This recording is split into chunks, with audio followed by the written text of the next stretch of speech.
It is said that in a universe ruled by unstoppable aliens, beings capable of harnessing incredibly advanced technology and manipulating black holes at will, entire galaxies can be obliterated in an instant. Amid this chaos, an orphaned child embarks on a dangerous journey to find his mother. The story becomes even more intriguing when a group of armed individuals enters a building and begins scanning the surrounding area. One of them notices movement. Immediately, they all raise their guns, switching on their flashlights.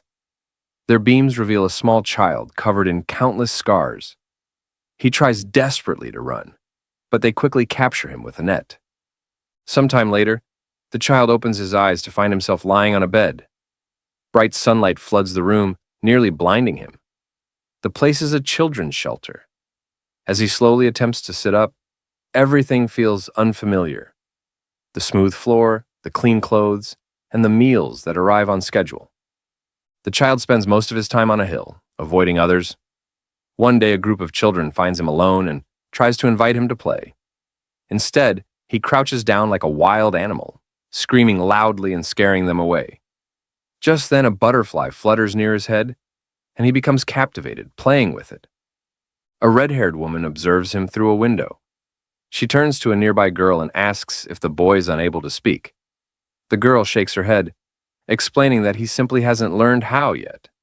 She adds that the rescue team suspects he was raised by animals. When she jokingly calls him Mowgli, the other girl looks puzzled. The red-haired woman laughs, remarking that young people today might not recognize the reference, and that's understandable. She explains that it's from a story that existed before the boy arrived. Suddenly, a bell rings from the roof of a house, and all the children gather around a young girl.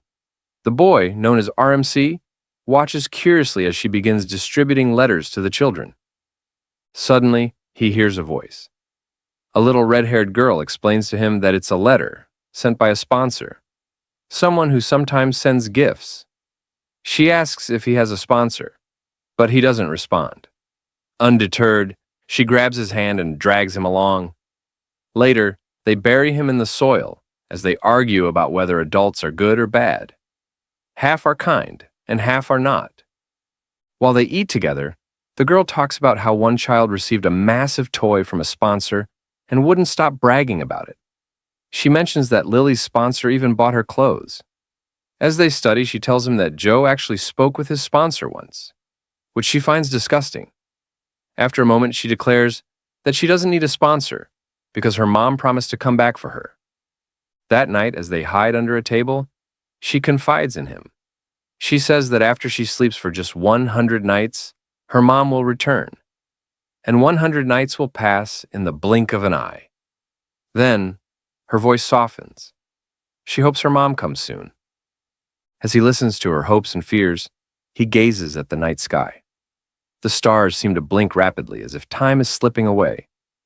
One day, someone shows them an alien toy, claiming it came from the farthest reaches of space. A teacher gathers the children and tells them how they all became friends. However, a bespectacled boy interrupts, saying that's not true. Another child asks why the teacher would lie. The boy smirks, explaining that adults say things like that because they think kids are too young to understand the truth. To prove his point, he pulls out a large book and places it in front of them. Curious, another child asks where he got it. He admits that he took it from the principal's office. Flipping through the pages, he begins reading aloud, revealing that long ago, aliens arrived on Earth. Humans fought back using a super powerful weapon called HAEK, but the aliens ate it. In the end, the humans had no choice but to surrender.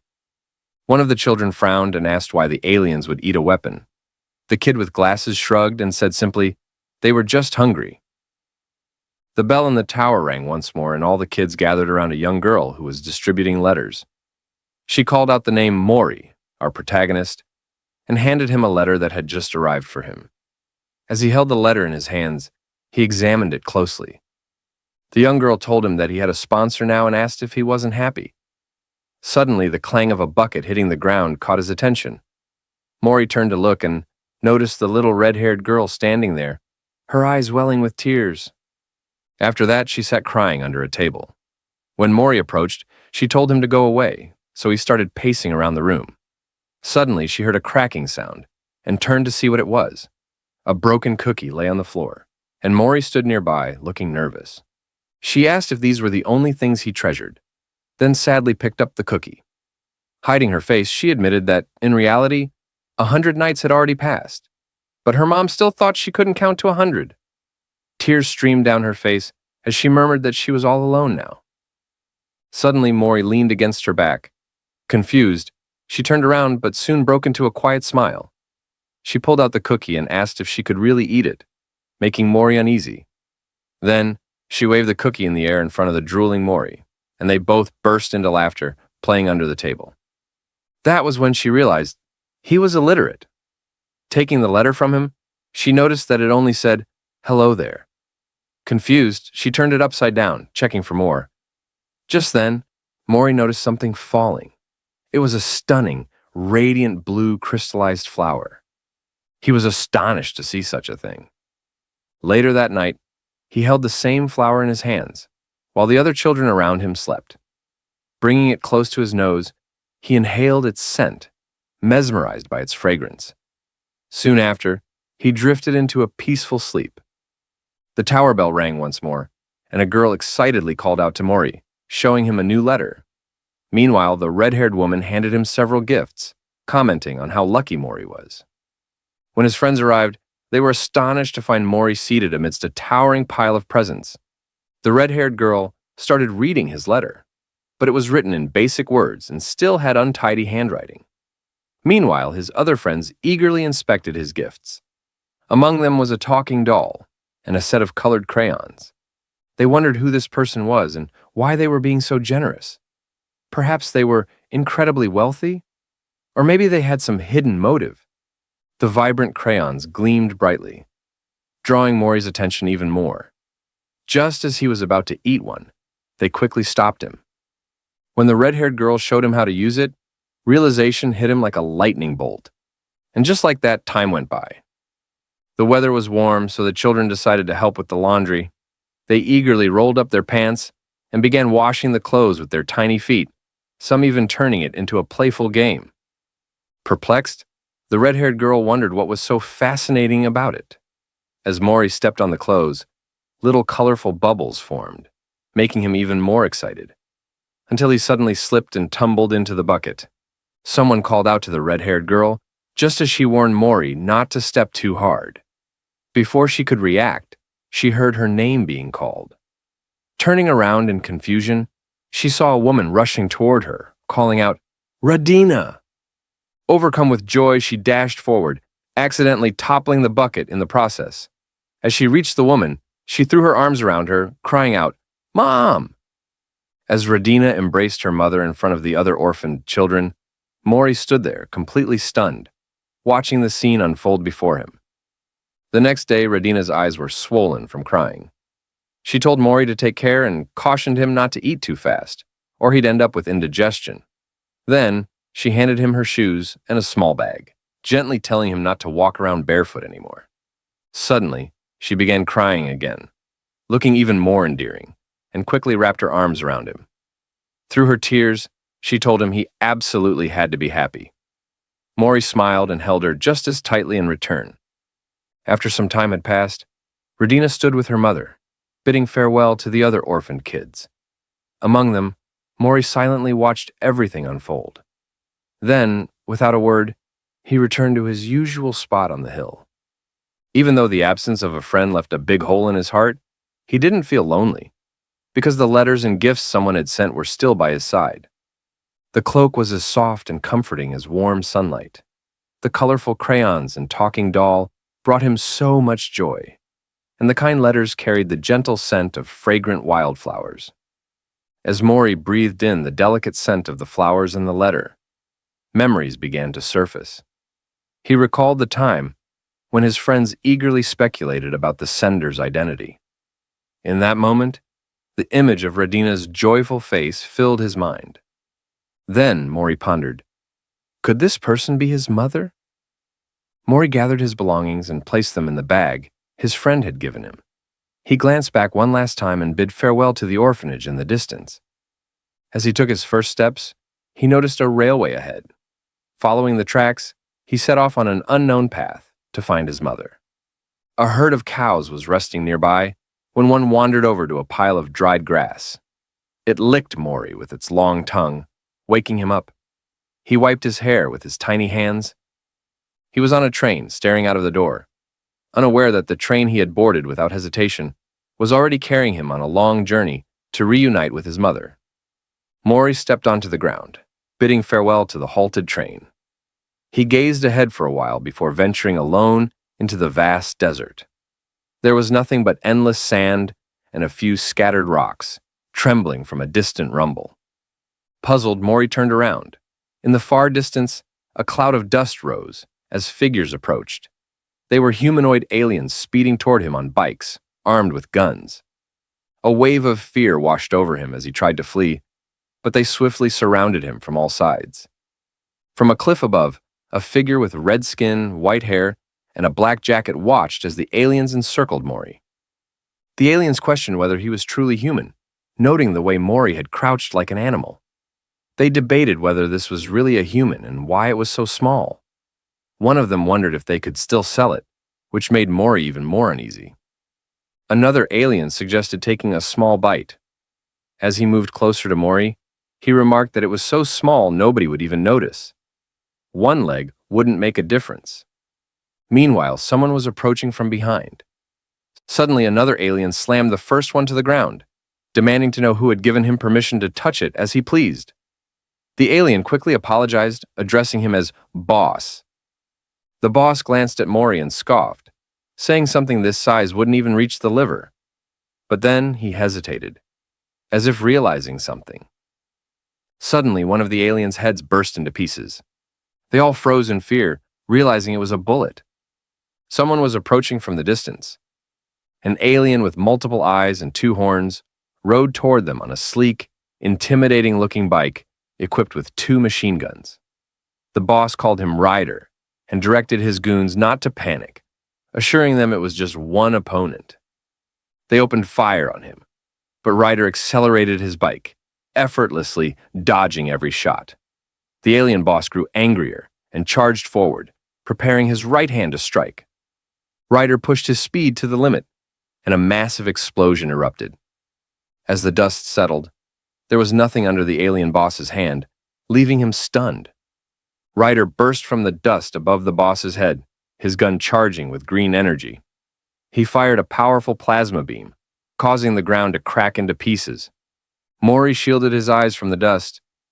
Ryder slid his bike to a sharp stop. To his left, a colossal crater scarred the ground. He got into an argument with someone, then turned back to look, his gaze landing on a frightened Mori standing there. Ryder stared down at him with his multiple eyes, wondering what this was now, while an enraged Mori glared back at him. Ryder called out to Annie. A small AI emerged from his back, scanned Mori, and informed Ryder that he was a human infant. Suddenly, Ryder smiled. "Little one," he called him, making Mori even more confused. He assures Mori not to worry now that he is here, and introduces him to his friend, Annie, whom he created. He confidently tells Mori that this Ryder will take him home, making the naive boy believe him. Ordering Mori to follow, he smiles, while contemplating his next move. He muses that eating humans isn't illegal, but socially it's considered taboo. He assumes this one isn't worth eating anyway. Tender, perhaps, but with too little meat. They'd barely get 300 for it. Still, it's not bad money. He wonders if they should sell it alive to the caves, as some eccentric folks might want it as a toy. Then he notes that despite its scruffiness, its clothes look surprisingly fine and considers putting it up for auction. Just then, Ryder's eyes fall on the symbol engraved on the backside of Mori's cloak. Calling him Little One, he asks him to wait while he checks something. But the moment he sees the symbol, he freezes in shock. A moment later, he bursts into laughter and mutters that it's already too late. Turning back to Mori, he apologizes, saying he was just too occupied. Then, hopping onto his bike, he remarks that Mori can find his way back on his own and speeds away. Looking back, he sees no one there. Thinking about that symbol, he assumes he nearly ruined his life just now. Annie calls it chickening out, and the furious Ryder snaps at her to shut up.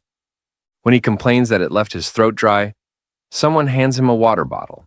He thanks them absent-mindedly, but just as he's about to drink, he suddenly stops. A realization dawns on him, leaving him completely bewildered. Looking down, he sees that the person handing him the bottle is none other than Mori. Ryder starts yelling at him and tries to force him off the bike, but just then, a small rock rolls into their path, almost as if introducing itself, and they are sent flying. Sometime later, as Ryder regains consciousness, he clutches his head in pain. He notices something wrapped around his body and picks them up, realizing they are letters. Suddenly, Mori appears before him, his eyes wide open, terrifying Ryder to the point of death. Annie exclaims that he's finally awake and explains that they were worried his body temperature might drop, so the person beside him covered him with some items and started a fire. Ryder, still shaken, expresses his gratitude to both of them. Annie says he needs some rehydration, and Ryder, still dazed, decides to drink some water.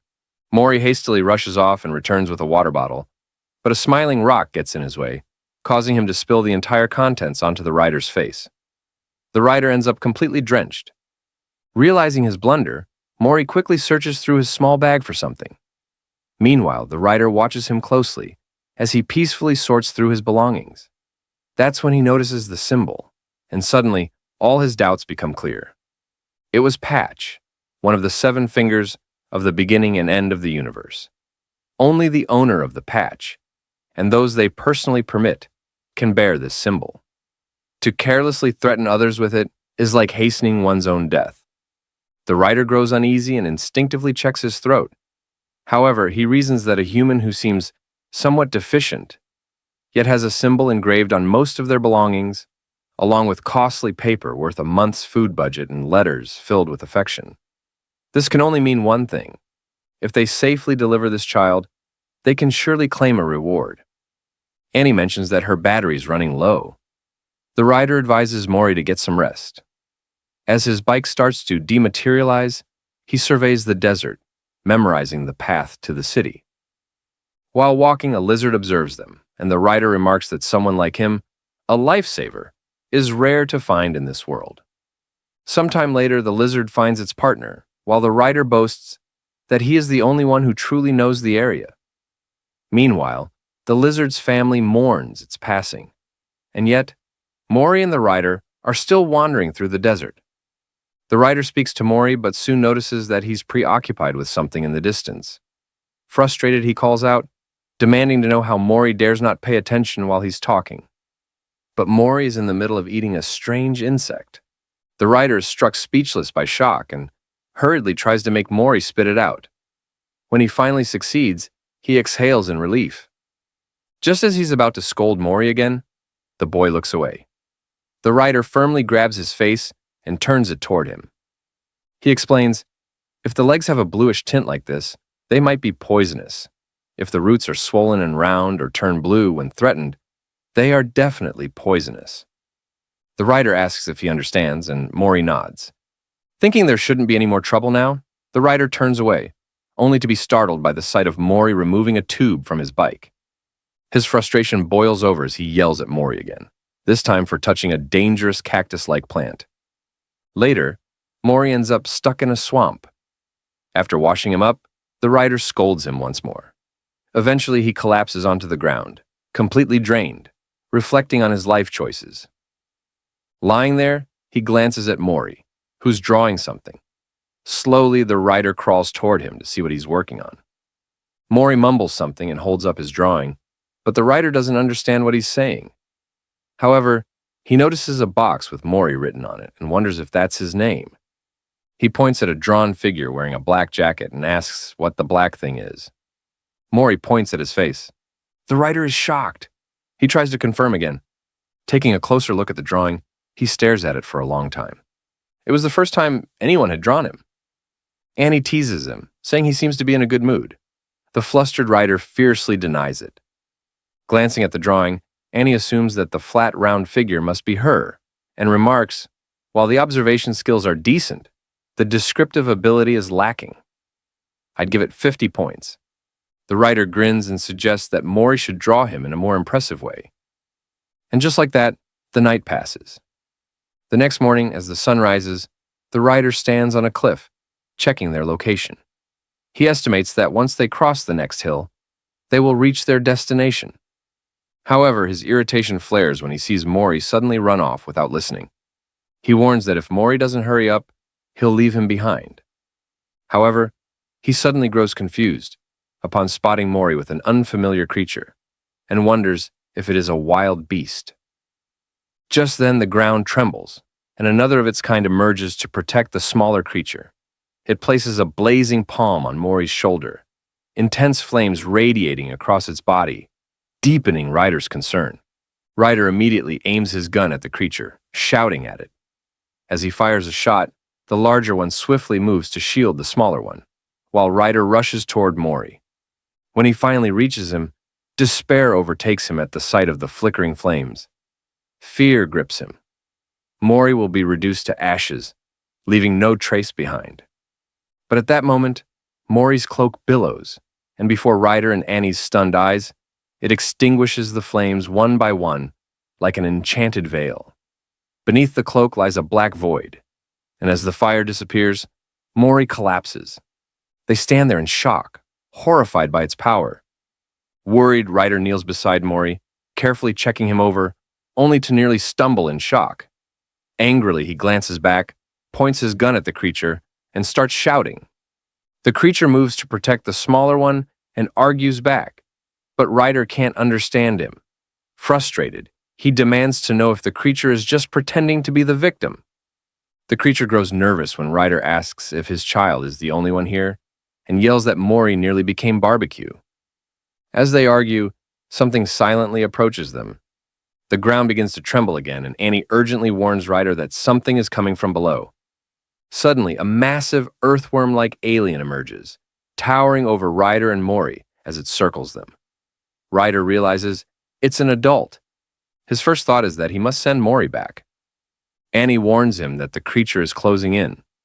But then, to Ryder's surprise, the large creature gently bonks the smaller one that had been arguing with him. Then, both creatures bow their heads in apology.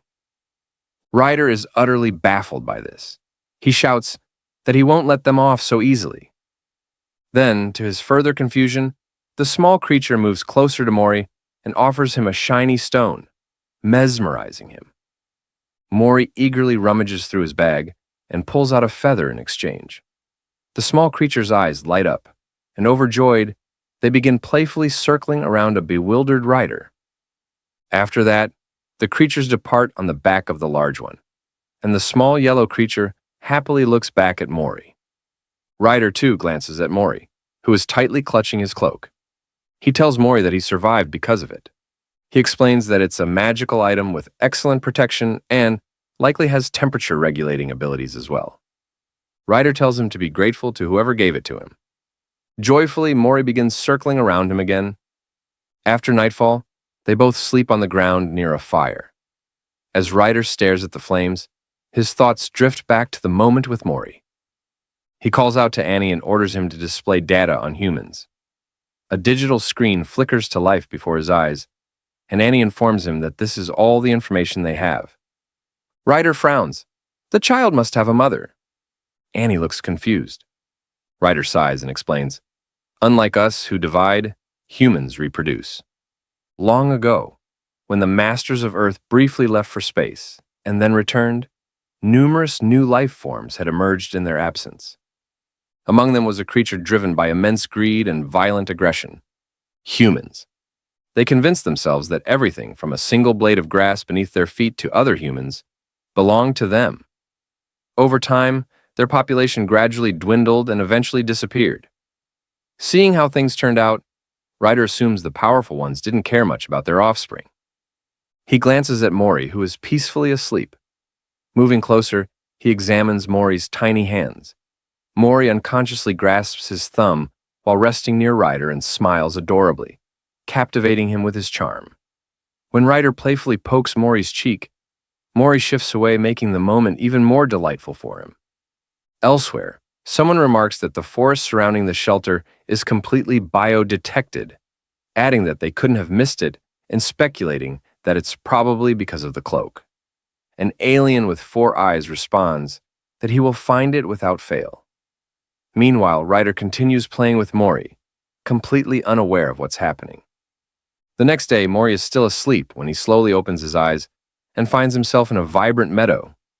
He gets to his feet and looks around, his eyes widening in awe at its breathtaking beauty. But then he blinks and slowly opens his eyes again. It was all a dream. In reality, he is traveling with Ryder on his bike. Ryder tells Mori to take a look and points out the stunning view of the city. In the heart of the bustling market, Mori gazes up, noticing the unusual architecture and unfamiliar people wandering about. Suddenly, a loud scream echoes through the air, making them both alert. They spot some aliens mesmerized by Mori's cuteness. The aliens surround him, showering him with praises, which only makes Mori more nervous. Ryder quickly pulls Mori away and yells, demanding if they have any idea how much it cost. He then declares that if they want to see him, they must pay, successfully driving them away. Ryder lets out a sigh, realizing Mori draws even more attention than he expected. As he steps into an area filled with peculiar aliens, his frustration grows when some of them take an interest in Mori. They ask if he is the child's owner and whether they may touch him. An alien with yellow hair and two horns approaches, demanding to know what's going on. Ryder addresses him as Valentine. Curious about Ryder's intentions, Valentine asks when he decided to raise a human. Ryder firmly responds that Mori is not food and warns him against getting any strange ideas.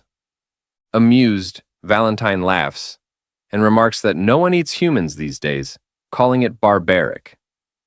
Ryder then presents one of Mori's letters and asks if he has seen the symbol before. Valentine is taken aback and asserts that the symbol serves as his payment. He recalls encountering it once during a trade negotiation, most likely in the city.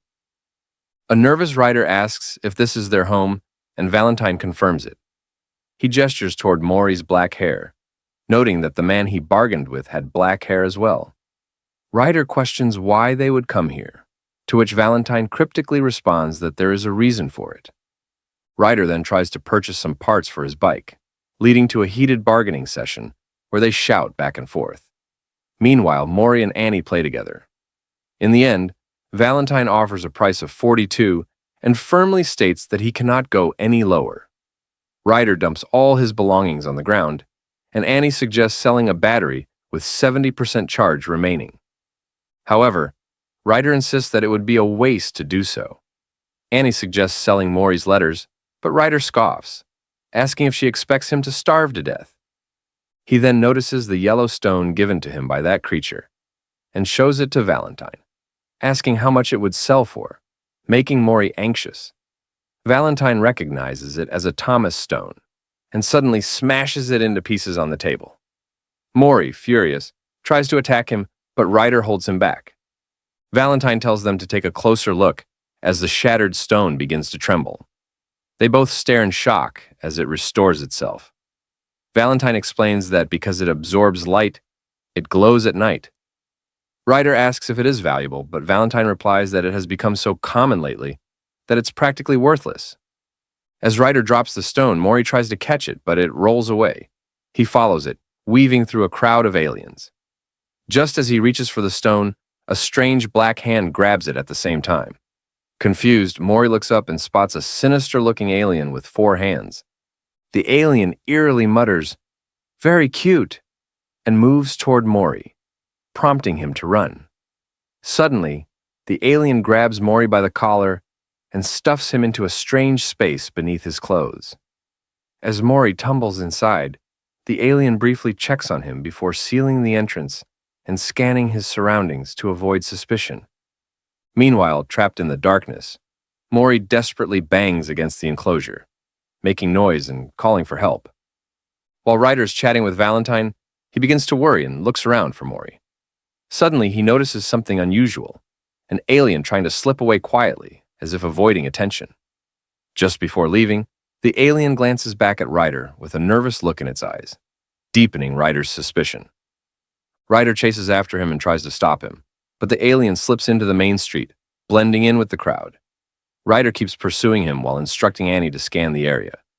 Just as Ryder reaches out to grab him, the alien leaps off the bridge. Ryder looks down and sees the alien landing on another bridge below. The alien glances back at Ryder, who angrily shouts at him as Annie reports that a life form with a temperature of 36.8 degrees Celsius has been detected in the alien's pocket. Ryder tells Annie he needs to get ahead and cut them off. He sprints in the same direction as the alien, while Annie follows from the other side, scanning the town and generating a virtual map. Analyzing the data on her digital screens, Annie calculates 14 possible routes. Based on the alien's speed and direction, she determines that Route 2 is the most likely path, and begins guiding Ryder, who quickly ascends the stairs ahead. Meanwhile, the alien searches for a hiding spot, as Ryder pushes himself to run at full speed. Annie directs him toward the bridge on the left, just as the alien makes a U-turn. A female alien proudly showcases her masterpiece to a group of kids, when Ryder suddenly dashes past, completely wrecking it. She struggles to hold back tears as he keeps running. As the alien tries to escape, Annie approaches from the opposite direction. She instructs Ryder, who is plowing through everything in his path, to switch to Route 11. Meanwhile, Mori, trapped inside the alien's bag, struggles against the violent shaking, completely terrified. Annie alerts Ryder that they are nearing the predicted destination. The path ahead is blocked by yellow tape. Pushing through it, he finds himself at a dead end and anxiously asks Annie if she's serious. Annie quickly checks her map and urges Ryder to act immediately. He jumps down from the ledge, his white hair-like tail striking the rocks and sending a sharp pain through him. As the alien spots Ryder falling, he makes another U-turn, only to be caught off guard when Annie suddenly appears above him in her bike form, blocking his escape. Now, he is trapped between Annie and Ryder. Weakly, he asks Ryder who he is and why he's chasing him so aggressively. Ryder shouts for Mori, urging him to respond if he can hear him.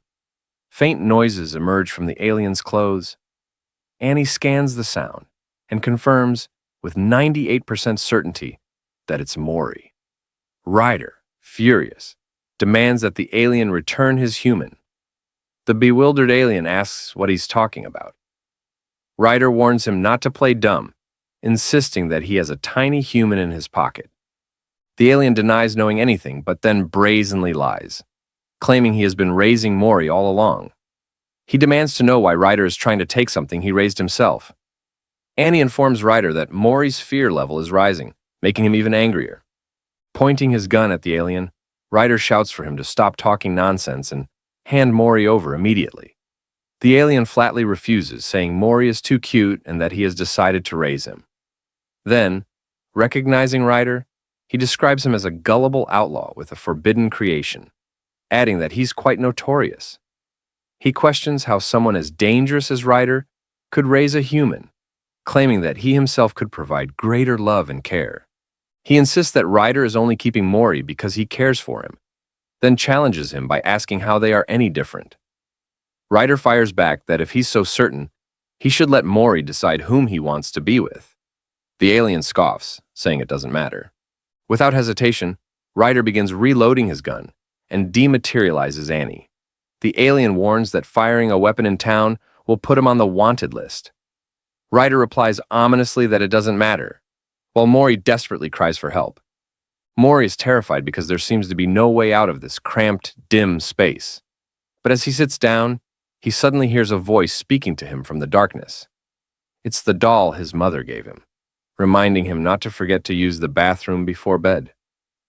On the other side, the alien proposes taking the head while Ryder keeps the body. The energy level of his gun has reached 47%, enough to blow the head off. However, if that guy's pocket was muscle, it would contract forcefully upon impact, and Ryder is uncertain whether the cloak would also prevent the compression. An angry Ryder wonders if he could just get Mori out first. As the alien is speaking, he suddenly notices something and looks down.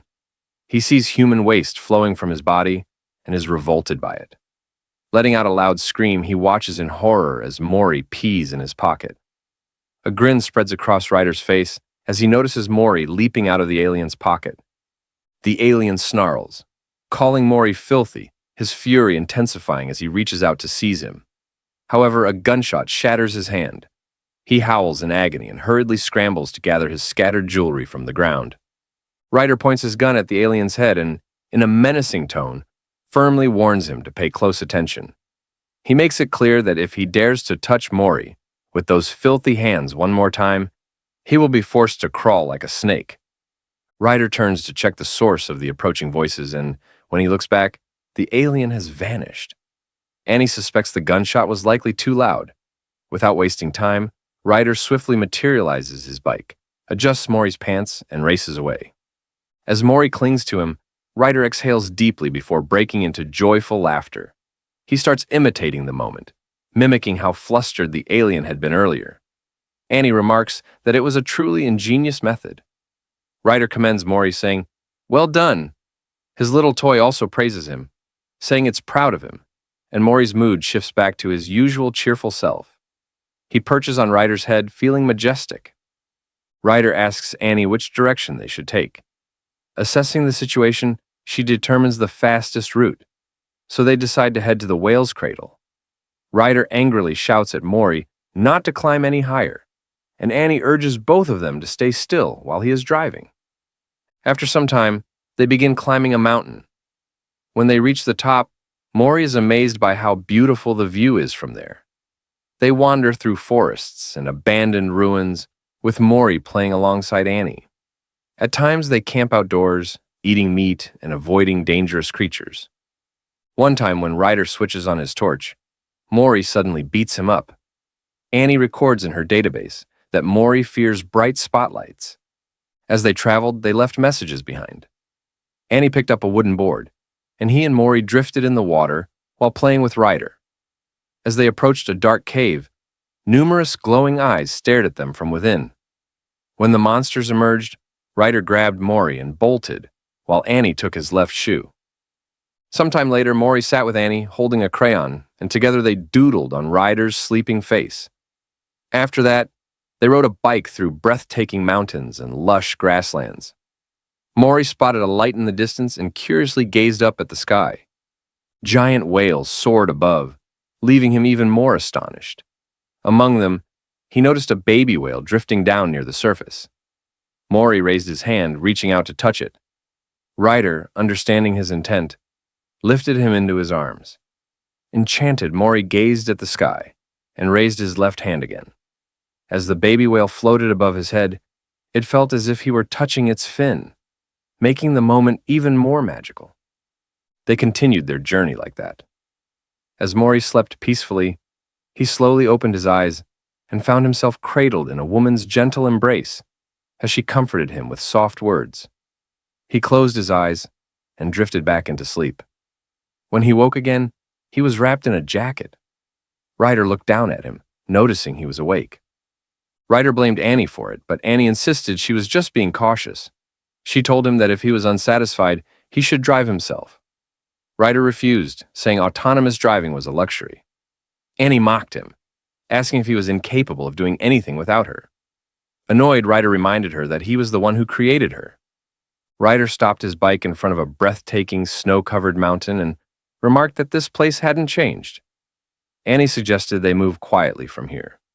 Ryder reminded her that they had seen them stirring at night, and assumed that if those guys woke up and broke their legs, they'd be forced to take the long way around.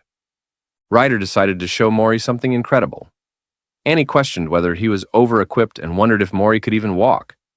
She thought it was unnecessary since Mori had that ultra-defensive cloak. Ryder responded that they could never be too sure what might happen. Besides, wouldn't it be fun to roll Mori up into a ball? Annie called it abuse. As Ryder tried to convince a bewildered Mori, Annie noticed something in the distant snowy mountains. She began scanning the area and urgently called out to Ryder, warning him of a fast-approaching presence. He wondered if they were hunters sent from town. Ryder was stunned when Annie calculated their speed at approximately 491 kilometers per hour. He focused ahead, trying to spot who was approaching. As he waits, a sudden overwhelming pressure emanates from the opposite direction. A bad feeling washes over him. He summons his bike, swiftly mounts it, and slams the accelerator. He pushes his speed to the limit. Annie assesses the closing distance and estimates 2 minutes and 45 seconds until his arrival. Then she recalculates. The remaining time is now 53 seconds. Mori curiously glances back as a figure emerges from the snowy mountains, rapidly approaching. Annie detects him and swiftly alerts Ryder, who brings his bike to a sliding stop and aims his gun forward, unleashing a powerful plasma beam. The energy of the shot vanishes, leaving Ryder bewildered. His shock deepens as he spots a black hole consuming the energy. Suddenly, a massive explosion occurs, and Ryder shields Mori's body from the shockwave. A figure emerges from the thick snow dust, stepping forward. It's the same alien who had been tasked with finding something. Ryder can't believe it. He's never heard of a hunter capable of manipulating black holes. He questions whether they would go so far as to hire someone like that, just because he fired a few shots in town. The alien halts at a distance but notices Mori in Ryder's arms and silently observes him. Ryder asks Annie about his chances of victory if he goes all out.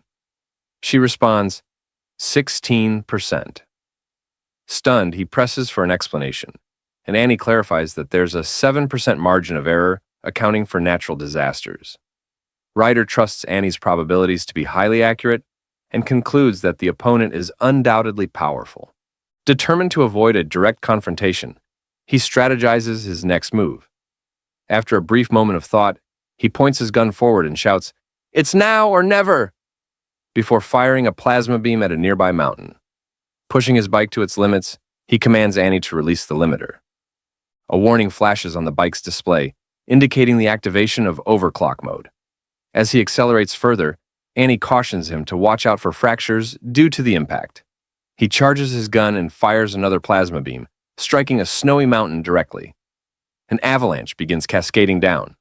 Ryder pushes his bike to maximum output, believing that if they can just reach the bridge, they might have a chance to escape.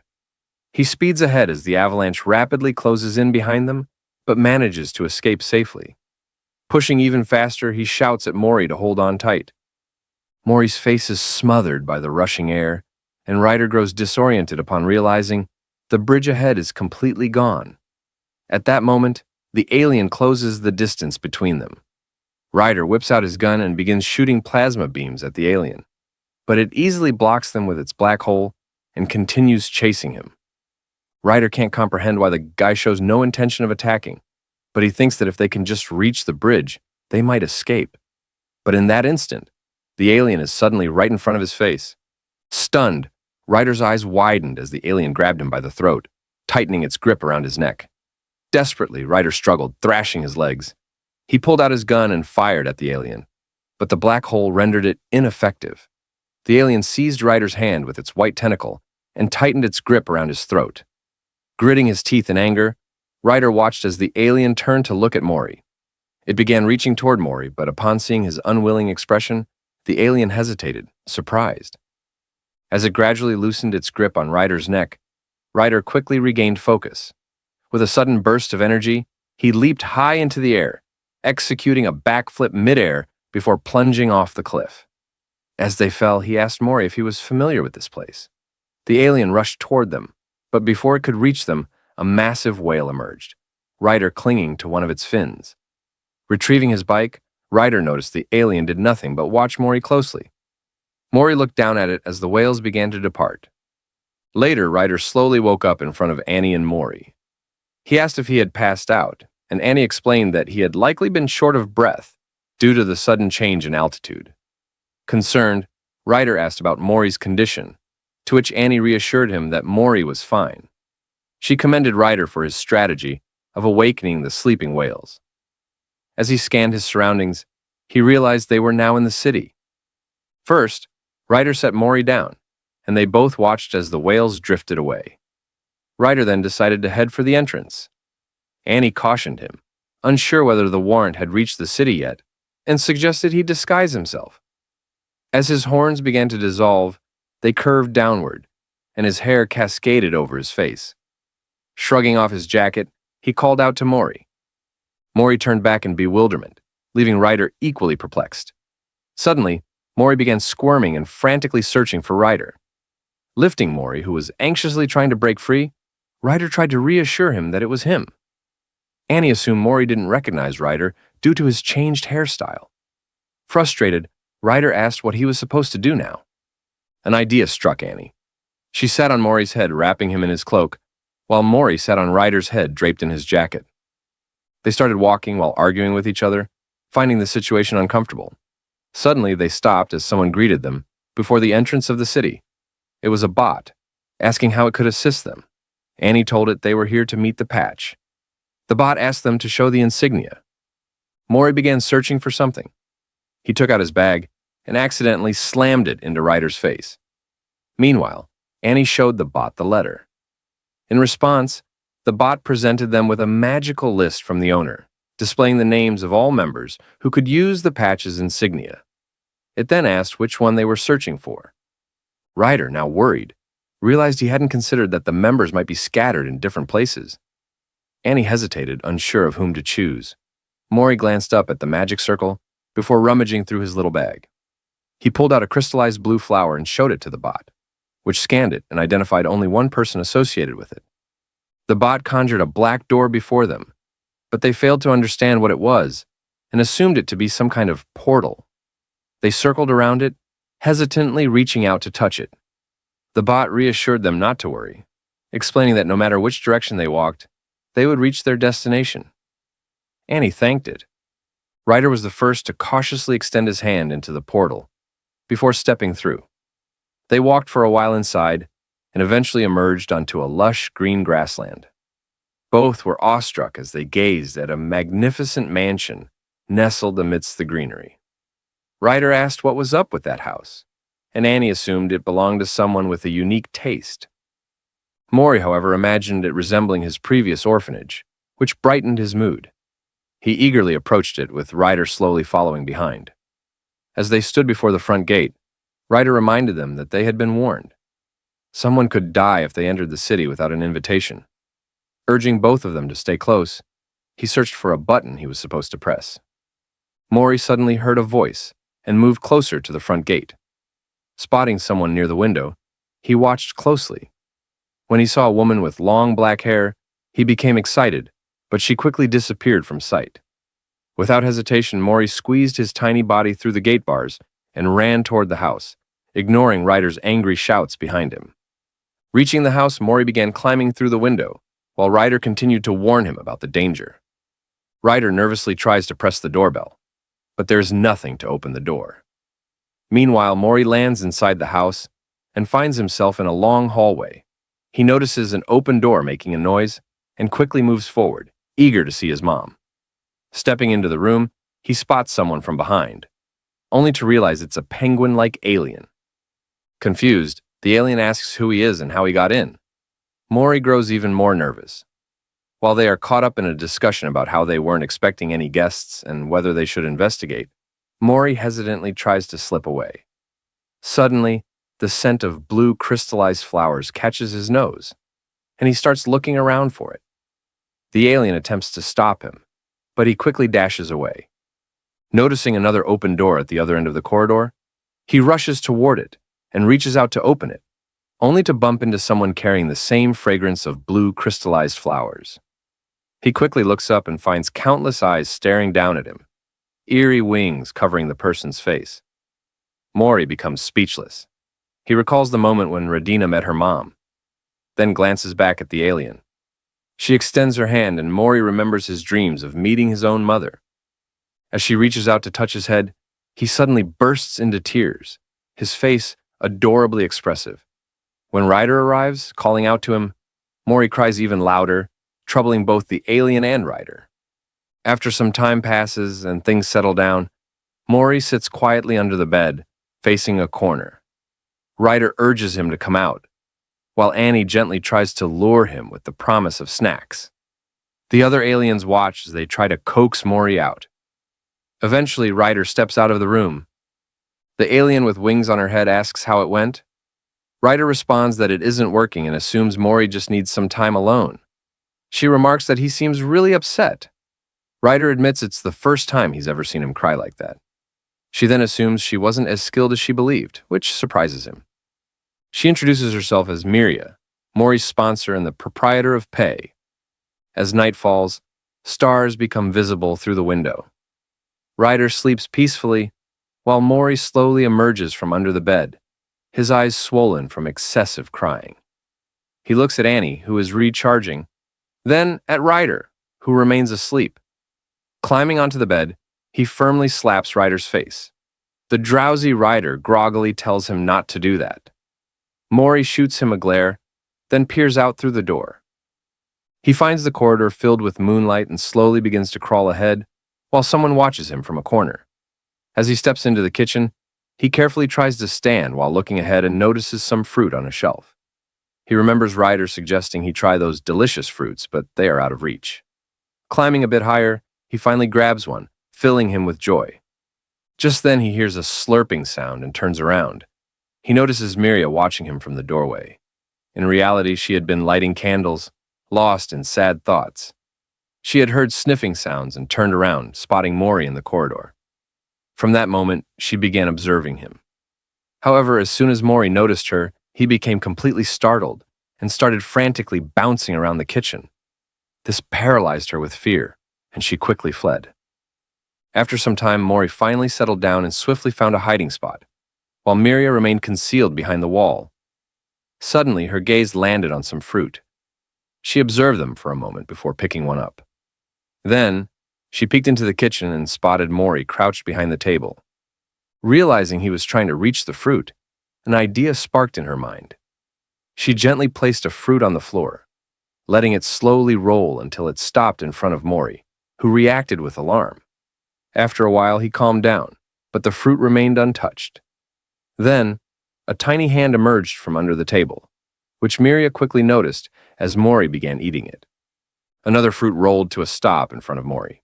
Wasting no time, he snatched it and quickly hid behind the table, which filled Miria with excitement. She kept repeating this for a while until Mori was completely satisfied. As the next day dawns, Mori wakes up to the sound of the maids and becomes alert. He quickly flees, but almost collides with Ryder, who halts him with his tail. Mori looks up to see who it is. Ryder asks where he's rushing off to, while Annie notices something on his face and tells him to wash up. Suddenly, Mori clings to his leg, and Ryder quickly scoops him up, exclaiming, "What's gotten into you this early in the morning?" Annie smirks, remarking that while his words may protest, his actions tell the truth. He calls out to Mori and recalls what happened yesterday. Miria mentions that she isn't sure since Mori's language differs from that of humans, and she informs Ryder that Mori had left the shelter. She only tracked him toward his home and had no idea he would come this way. She admits she doesn't know how to convey his gratitude. She places a box in front of the anxious Ryder and urges him to open it.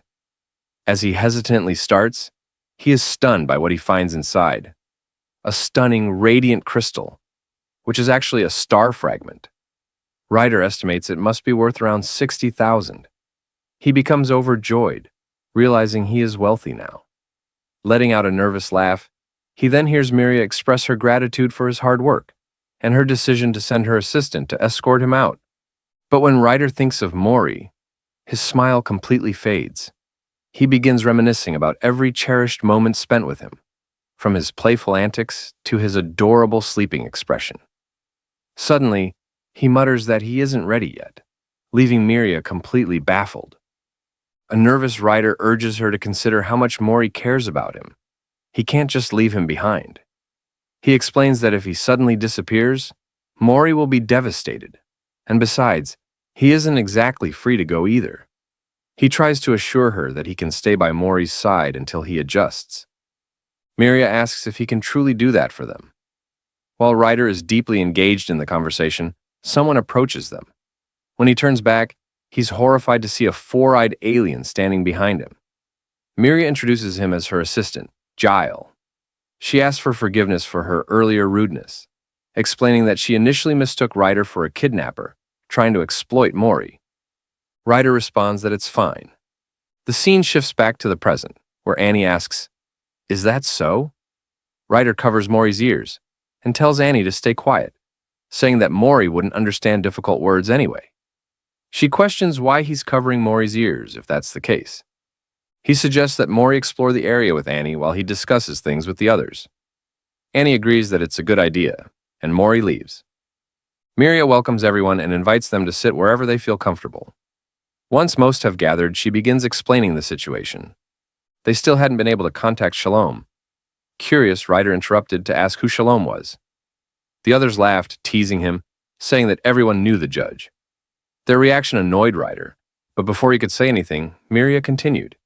She explained that the judge was the master of earth and the ruler of life. His 2 arms wielded the omnipotence of weight, while his 3 legs commanded the authority of balance. Along with her, Patch, and 7 others, they had been granted the power to open black holes for him. Shalom was one of those 7.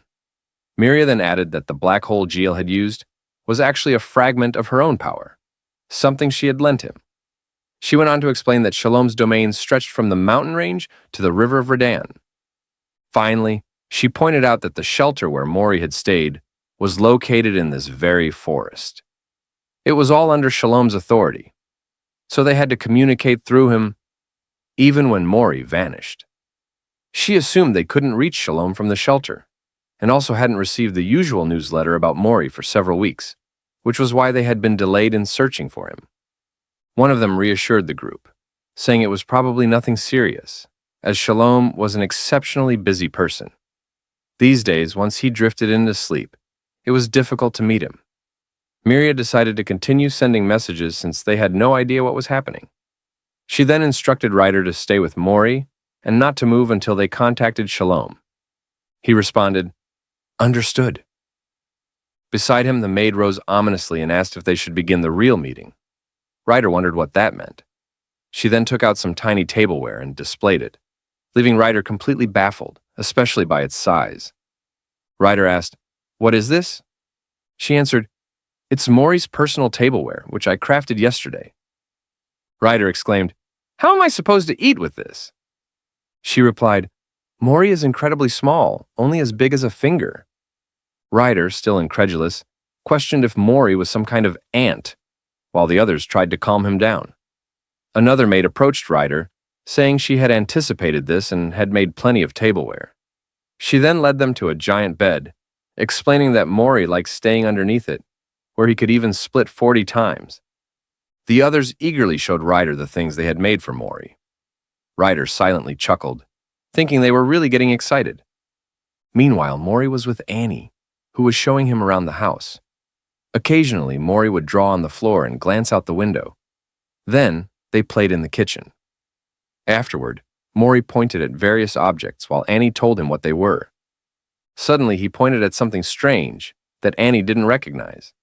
Mori attempted to climb onto it, assuming it was leftover material from a previous project. Once on the table, he carefully examined the drawings. Annie recognized them as handmade items and told Mori she was referring to his cloak. As he gazed at the drawings, memories of the gift sent to his orphanage resurfaced. He gently touches the sketch with his tiny hands, envisioning Miria working on these creations, which makes him deeply understand her feelings. Someone arrives and calls out to Mori. It is the maid, explaining how much effort they put into stopping Miss Miria from leaving to search for him. She asks what they had been doing, and Annie replies that they were exploring the mansion. Noticing Mori fidgeting with his bag, the maid asks if they liked it. Annie then says she doesn't understand how a building like this suddenly appeared in the city. The maid explains that this is a villa Miss Miria built herself because she wanted to understand Mori. Mori and Annie step out of the room just as Miria passes through the corridor. Mori locks eyes with her. The moment she notices him, he panics and bolts away, leaving her disheartened. Ryder catches the moment and takes note of it. He mulls it over, and after a day passes, he finally speaks up, saying it would be best if they became friends. Miria's face lights up as she says, "That would be wonderful." Intrigued, Annie turns to Ryder and asks if he has any ideas on how to make that happen. Suddenly, a spark ignites in Ryder's mind, and they set Operation Befriend Mori into motion. The first strategy is snacks, with Miria offering her homemade cookies to Mori. But the plan flops miserably since anyone could do that. Meanwhile, as they snack on cookies, Ryder and Annie suddenly realize they have completely overlooked something. The second step is to spark Mori's interest by showcasing his favorite things. Ryder studies the situation intently and says, "Perfect," while Miria boldly stitches all of Mori's treasured items onto her outfit. Annie suddenly recalls seeing something similar in one of Mori's drawings. Following Ryder's plan, she casually strolls past him. As Miria approaches, Mori glances back at her and instantly shifts into his unusual state. She quickly apologizes, reassuring him that she'll return everything right away. The third step is to create a sense of familiarity using a bike. Ryder is convinced that Mori likes him, so doubling the effect will make an even bigger impact. Annie brings out the bike, and Ryder eagerly starts teaching Miria how to ride it. But with one reckless twist of the accelerator, the bike rockets forward, leaving Ryder barely hanging on while Mori bolts in the opposite direction. Annie smirks, casually mentioning that she's the one doing most of the driving these days, only adding fuel to Ryder's frustration. The fourth step is to recreate the moment Ryder first formed his friendship.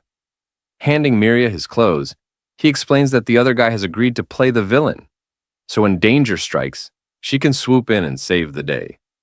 A dark shadow looms over Mori as Giles suddenly steps forward. Ryder urges Miria that this is her chance, and she quickly swings the door open, only to freeze in shock. Mori has already taken Giles down. Ryder storms in, furious at the betrayal, shouting that they had agreed on bullying. They try again and again, but every attempt ends in failure. As the night deepened, rain poured outside, filling the air with a steady rhythm.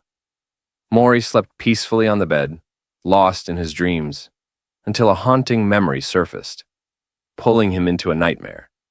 He jolted awake, his breath unsteady. Glancing around the dark room, he found himself alone, but the fear in his eyes was undeniable. As he sat there, a sudden bolt of lightning split the sky, its sharp crack sending shockwaves through the air. Mori jolted upright, his body tensing as fear took hold. Pressing himself into a corner, he stood frozen before slowly inching toward the door, cautiously pushing it open in search of someone. Meanwhile, Ryder remained completely absorbed in his latest modification. He cautiously made his way down the dim corridor as rain hammered against the windows. His eyes darted around anxiously until he spotted a faint glow from an open door ahead. Moving stealthily, he peeked inside and saw Miria resting in a chair by the crackling fireplace, lost in deep sleep. As Mori crawled toward the warmth of the fire, his eyes landed on a paper lying on the floor. It was a report on child behavior observation, leaving him puzzled. As he inched closer to the fire, a sudden crack of lightning tore through the sky, startling him. In his panic, he instinctively leaped onto Miria, burying his face against her. Still lost in sleep, she wrapped her arms around him in a gentle embrace, completely catching Mori off guard. He cautiously lifted his gaze, realizing she was still asleep. Gradually, he relaxed, settling into the warmth as he hugged her back. A strange sensation stirred within him as memories flooded his mind. The gifts she had given him. It slowly dawned on him that she was like a mother to him. As time passed, Miria slowly blinked awake, wondering when she had fallen asleep. She decided to return to her room, but froze in surprise upon finding Mori nestled in her arms. Confused, she wondered why he was there and how long he had been. As she glanced around, she considered calling Ryder and Annie. Suddenly, Mori clung to her even tighter. She watched him silently, noticing how peacefully he rested in her embrace, and a deep blush crept onto her face. Nervously, she wrapped both arms around him, pulling him even closer. As time passed, morning arrived. Ryder stirred from his sleep, and Annie remarked, "Good work," before adding that it had taken longer than expected. Ryder responded that he had run it for quite a while back then. Deciding not to push himself too much for now, he continued walking. The passing workers greeted him, but their unusually excited reactions left him puzzled. They eagerly bombarded him with questions about his health. Suddenly, a letter arrived at their front door, and one of the workers grew anxious, too busy to retrieve it. Ryder reassured her that he'd handle it. She thanked him as he headed down to get it. Before he crouched at the doorstep, she reminded him to deliver it to Miria. As he picked up the letter, he realized it was a notice, informing people that he was dangerous. The words leave him completely speechless. Just then, Miria calls out to him, making him jump in surprise. Ryder quickly hides the mail and nervously comments that Miria seems to be in a great mood this morning. She asks if it's that obvious and wonders if he's free today by any chance. He replies that he has all the time in the world. She says that's perfect and mentions something about Mori's clothes. Ryder suddenly remembers that he's currently being hunted. Lost in thought, he realizes he was so shocked to see Mori crying that he completely forgot and absent-mindedly told her it was good. She then asks if they should start getting ready to head out, leaving Ryder utterly baffled. He hesitantly asks where. She casually replies, "To the center," making his situation even worse. His heart sinks as he asks if she means the city center, and she cheerfully confirms it without a second thought. Ryder's stomach drops. He's in deep trouble. After that, some aliens usher them into a peculiar white room that feels both strange and unfamiliar. Wearing a mask, Ryder questions where they have arrived. Miria explains that this is a place where clothes are commonly tailored. The shop owner mentions that designs can first be previewed virtually and tried on, so modifications can be made instantly. Since the shop specializes in fully custom-made clothing, clients are required to visit in person, as it's a core part of the shop's unique philosophy. Miria adds that human clothes are difficult to find, so it's wiser to rely on professionals rather than attempting to make them independently. The shop owner says they've heard plenty about Mori. Ryder glares at Miria, and she expected it, acknowledging that the shop's staff are quite imposing, but assuring him they were prepared for this. Then, they reveal the countermeasures obtained from Miria, effortlessly drawing his interest. Ryder warns that following along so easily is dangerous, sending a chill through Miria as she rushes to Mori. Ryder recalls when he was utterly shaken. He had never imagined a dedicated portal could stretch all the way here. He thinks that the rich really are different, and that it was fortunate they didn't encounter anyone on the way. However, he also recalls asking Annie to locate the cameras. She begins scanning the area and reports that precise scanning is difficult due to security measures. However, she notes that there is one object with a lens behind Ryder, two in front, and security personnel within 5 meters outside the door. He wonders what he should do. Should he stay quiet for now and return to the mansion? Or should he quickly pack up and leave this place? As they lower the curtains, they unveil Mori dressed in a bear costume holding a honeycomb. Ryder excitedly exclaims that it's adorable, but Annie questions why he's getting so worked up. She also asks Miria why she's crying. Miria quickly adjusts the outfit on the panel before her and selects another, a jester costume with 2 wings on his head. A sharp cry escapes from Miria, and she quickly covers her mouth, insisting it's amazing. However, Annie simply remarks that it merely seems that way. Then, Ryder takes the digital screen from Miria and tries on a dress for Mori. He transforms into a heavy metal rock star with a 4-wheeled bike, its handlebar made of a skull. Ryder excitedly exclaims, "This is it!" But Anise quickly dismisses their approach, saying it makes no sense. Determined to do it himself, she steps forward, and Mori's attire shifts into a Sunil-like form, while advanced technology seamlessly integrates with his body. She excitedly exclaims that it's perfect. The store owner, intrigued by the transformation, decides to give it a try himself. In a breathtaking moment, he morphs into a flowing dress with 2 wings sprouting from his head, while Miria holds him steady in awe. They change Ryder's shirt while holding Mori, who's dressed in a tuxedo with a cookie near his mouth. Suddenly, a thought crosses Ryder's mind. The wanted poster isn't his fault. And though firing a gun in town is illegal, it happened because Mori was kidnapped. He wonders if they'll truly understand. He calls out to Miria, saying he has something to share, but hesitates midway, recalling the eerie alien's words, "How could someone as dangerous as you raise a human?" rendering him completely speechless. He also remembers when Miria mentioned that their guides would escort him on his way out, which only deepens his concern. Glancing at Miria and Mori, he asks if the letter written for Mori really means lovely circle, because he's been wondering about its meaning for a while now. Miria rummages through her clothes and pulls out a picture, showing it to Ryder. It depicts a grassland with something barely discernible in the distance. Miria explains that, as usual, she was handling documents when she came across a letter from Shalom. It resembled a flyer being handed out in the city, so she was about to disregard it. But then, she chose to play it instead. Suddenly, she found herself in a vast, vibrant grassland and realized it was a video all along. In the distance, a lone house caught her eye. Beyond it, a hill rose where someone sat hidden among the tall grass, barely visible. Curiosity gripped her as she strained to see more clearly.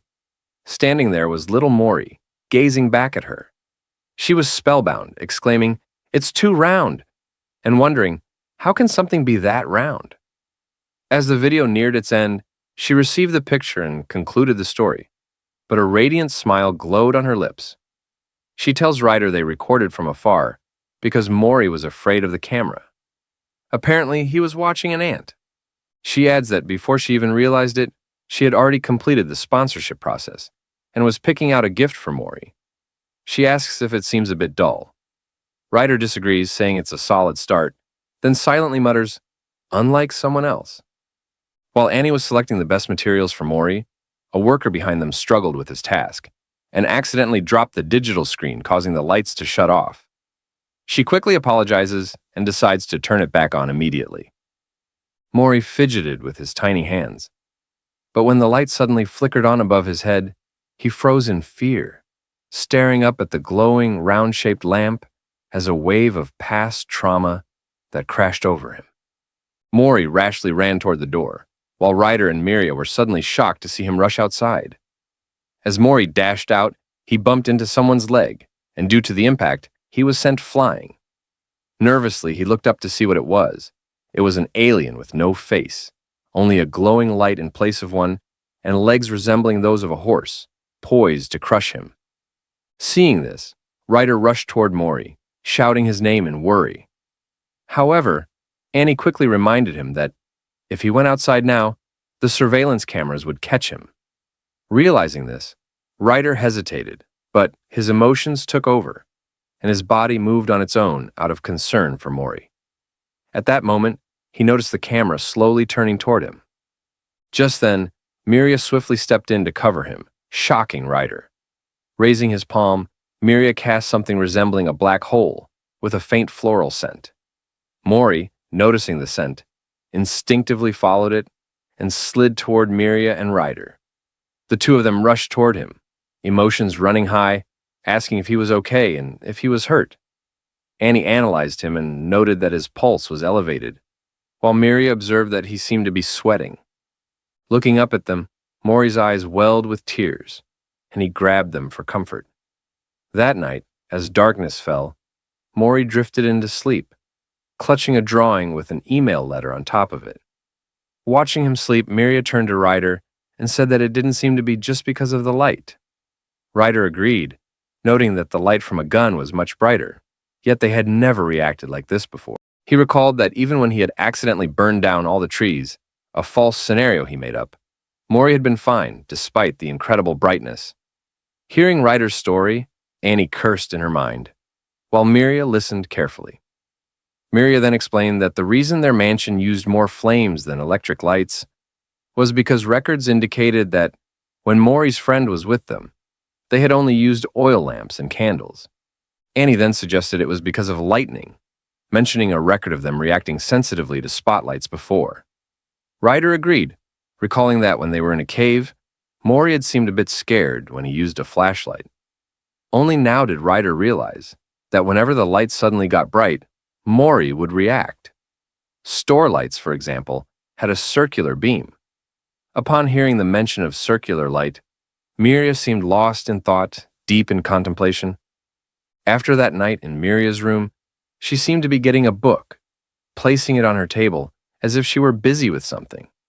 After that, she went to find Ryder and said something to him while Annie and Mori were playing. The three of them seemed to be planning something for Mori, working on something in the back, while Mori was busy coloring a book. Then night fell once again. A maid appeared to be giving them a signal, while another maid carried Mori, laughing and chatting with him. It was then revealed that they had planned to show Mori something like a movie theater. Mori and the others sat down, though he seemed confused. On the stage, Annie stood holding a book, with a background full of plants and flowers, giving the scene a forest-like atmosphere. After a moment, Annie began to speak, saying, "Once upon a time, In a forest, there were 3 little pigs. As she continued the story, Mori became captivated, watching intently. Annie went on. A wolf lived there as well. Mori seemed to be enjoying it, and the others watched him fondly. The story continued, describing how the wolf secretly watched as the pigs decided to build their own houses. Ryder seemed happy watching Mori enjoy it. Then, a scene revealed how they had planned everything. Ryder had asked what a shadow play was, and Miria had explained that they would start with a square-shaped light beam and slowly transition it into a circular one, focusing it on the play. Mori seemed fascinated by it, as Miria and Ryder worked hard to make a good show for him, hoping to create pleasant memories. Just then, Annie was shocked to see the cover of the storybook. It had a drawing of Mori, with Miria and Ryder clashing playfully while laughing. At that moment, Annie remembered that, while they had been busy preparing, Mori had also been busy drawing. However, she hadn't expected that the book Mori had been drawing in was the actual storybook they were going to use. With no other choice, Annie decided to make up the story as she went along. She continued. Then, the little pigs decided to trust each other and work together, combining their construction budget and floor area ratio, with the expertise of builders who had built 3 houses. Hearing this, Miria and Ryder looked confused. Annie went on. They created an ultra-mega-amazing super alloy 4th house to fight against the wolf.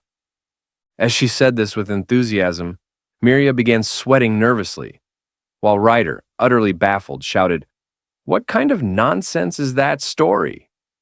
The 2 of them started arguing, but then Mori suddenly opened his mouth and burst into laughter. They were surprised and captivated by his laughter, as neither Ryder nor Miria had expected it. They looked at each other, smiles forming on their faces, realizing they had done a good job. Seeing that their plan had worked and Mori was genuinely enjoying himself, they continued the story. Meanwhile, somewhere else, a dark figure was seen walking, ordering 2 guards to call Maria. A bright morning arrived, filling the room with golden sunlight. Mori stirred awake, his eyes wide and groggy, a little drool still clinging to his lips. As he blinked against the dazzling light, a voice called out to him. He looked up and saw Annie standing there, greeting him with a cheerful, "Good morning!" Mori's face lit up with excitement and he rushed toward her, his joy evident in every step. Annie chuckled, noting how he seemed to be in a particularly good mood today. "You're up earlier than usual," she teased. Mori stretched his small body, rolling around on the bed before suddenly stopping. His gaze fell on Ryder, who was still curled up beneath a blanket, clearly struggling to wake up. Just as Mori was about to poke him, Ryder groggily pulled the blanket away and, without warning, wrapped Mori in a tight hug. "Just give me 10 more minutes," Ryder mumbled sleepily. Mori wiggled free, hopped off the bed, and dashed toward the door, with Ryder and Annie watching him curiously. As he ran into the hallway, he encountered 2 maids who greeted him with warm smiles. "Good morning, young master. Did you sleep well?" one asked. Another maid appeared and gently scolded him. "Be careful running around. It's dangerous." Ignoring the warning, Mori continued his energetic sprint until he reached another door. As he burst inside, Miria welcomed him with an outstretched hand, smiling as if she had been expecting him. Time passed quickly, and before they knew it, a whole month had gone by since Mori first arrived. At that moment, he stood in the kitchen, gleefully grabbing handfuls of flour and tossing them into the air like snowfall. Beside him, Annie laughed as they played together. But the fun was short-lived. A maid gasped in horror upon seeing the mess. "Mori, I just cleaned this," she cried, rushing over in a panic as the flour coated the floor in a fine white layer. Before Mori could respond, his stomach let out a loud growl. Annie, noticing the sound, tilted her head. "Are you hungry?" she asked. The moment the words left her mouth, 3 more maids stormed into the room, their expressions frantic. "Is it true? Is Mori hungry?" they demanded. Their concern quickly escalated as they examined him, dramatically concluding that he was getting thinner by the second. Overcome with worry, they panicked, determined to fix the situation immediately. Without hesitation, the head chef sprang into action, slicing ingredients with lightning speed and frying rice with the skill of a master chef. His movements so precise, it was as if he were channeling Gordon Ramsay himself. At last, a steaming plate of food was set before Mori. He wasted no time, devouring every bite like a vacuum. By the time he was finished, he fell back onto the floor, his belly round and full, looking utterly stuffed. Seeing this, the maids let out a collective sigh of relief. After that, Mori bumped into Yahello. Seeing how dirty Mori was, Yahello immediately grabbed him and dragged him to the bathroom, scrubbing him up and down to remove the dirt from his body. Annie, witnessing this, quickly stepped in, demanding that Yahello be gentler. "You're washing him like he's laundry," she scolded. Once they were done, Mori wandered into Miria's room where she was writing at her desk. He stood there watching her intently. Noticing his gaze, Miria looked up, the light casting a radiant glow around her. To Mori, she looked absolutely stunning, almost sparkling. His eyes widened in awe, captivated by how beautiful his mother was. Just then, Ryder entered the room, smirking as he observed them. What an incredibly studious sight, he mused, watching Mori sitting by Miria's side, scribbling on a small table while she happily guided him. Annie was also nearby, watching Mori with amusement. Curious, Ryder asked what they were doing. Miria smiled and replied, "I'm helping Mori copy the letters written on the word cards." Annie, however, leaned in and frowned. "They're all wrong," she pointed out. Ryder, somewhat puzzled, watched Mori as he focused intently, his small hands carefully holding the book. Miria showed Ryder what Mori had written, saying it was at least somewhat similar. Annie, however, sighed. "Miria, I think your judgment is getting clouded, just like Ryder's." Ignoring them, Mori rummaged through the books again, his curiosity piqued. He picked up an interesting-looking book and walked over to Annie, offering it to her. Understanding what he wanted, Annie asked, "Do you want to read this?" But of course, Mori couldn't read yet. So, Annie began to read it, while Mori focused and listened. She explained that it seemed to describe some kind of phenomenon, pyrop. Ryder, overhearing this, raised an eyebrow. "That's division," he corrected, then turned to Annie. "Don't you remember what I taught you about it?" Annie hesitated before replying, "I don't really know the context of it." Miria, stepping in, pointed at a passage and explained, "The method varies slightly depending on the species, and it can take hundreds of years. But basically, when the body's lifespan is up, the cells enter a dormant state to return to their original form." As everyone listened intently, "It means dividing from one to one, or from many," he said, giving an example. "I came from the judge's fourth finger." He added that they needed a safe place because, when entering pyrop, they would become completely defenseless. Now understanding it better, Annie thanked Miria for the information. After the brief lesson, Miria smiled at Mori. "How was that?" "Was it difficult?" she asked. But, as she glanced down at him, Mori was gone. In the blink of an eye, he had disappeared without a trace. Meanwhile, elsewhere in the house, a maid stumbled upon Mori, causing trouble yet again, this time scribbling all over the walls. He looked up at her with innocent, wide eyes, still in the middle of his masterpiece. The maid, ever strict about cleanliness, refused to let it slide. She handed Mori a cloth and made him clean it himself, guiding him as he wiped away his artwork. Mori, sweating and confused, couldn't understand why she was erasing his masterpiece. From the doorway, Annie, Ryder, and Miria stood watching, amused by the scene. Once Mori finished scrubbing the wall clean, he turned around, his small face scrunched up in frustration. His eyes welled with tears as he pouted, clearly upset that his drawing had been erased. Seeing this, the maid smirked and teasingly said, "Oh, I thought you weren't going to cry." She chuckled, enjoying his adorable reaction. After that, Mori still seemed unsatisfied. Miria gently explained to him that the walls were not meant for drawing and taught him not to do it again. Meanwhile, Ryder decided to scare Mori a little, warning him that if he did it again, Yahello would come after him, calling him a rascal in the process. Suddenly, the bell rang outside, signaling that mail had arrived. Ryder instantly panicked, muttering, "Me?" as if instinctively referring to himself. Without wasting a second, He rushed outside to grab the mail before anyone else could. Miria watched him, confused by his reaction.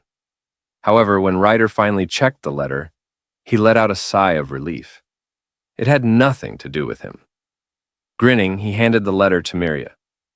"Thank you," Miria said as she took it. Ryder, still trying to play it cool, replied, "No problem." But deep inside, he was thinking how lucky he was, that this letter wasn't a wanted poster of him. As Miria read through the letter, her expression suddenly changed. Her eyes widened in shock, and she was completely taken aback by its contents. "Ryder!" she called out, her voice firm. Hearing his name, Ryder immediately tensed up. His mind raced with possibilities. What was in that letter? Did Miria find out something about him? Miria's gaze darkened. "We need to talk," she said, her tone leaving no room for argument. Ryder froze. Seeing her like that left him stunned and bewildered. He hesitantly approached her, wondering what he could have possibly done wrong. His mind filled with speculation. Had Miria noticed something? If so, how much did she know? Maybe it was best if he confessed first, before things got worse. Determined to get ahead of the situation, he took a deep breath and prepared to speak. But before he could say anything, Miria held something out to him. A stone.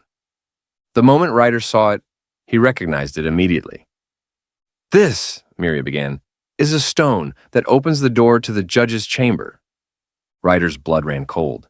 She continued, "I contacted the judge." At that moment, Ryder felt like the ground beneath him had disappeared. Panic flooded through him, sweat forming on his brow. Did Miria report him? How long had she known? Had she just been letting his guard down this whole time? Was she planning to throw him into jail? His mind spiraled into complete chaos. But then, his thoughts came to a screeching halt.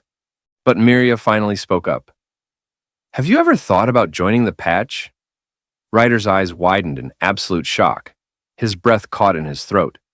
This was not what he was expecting at all.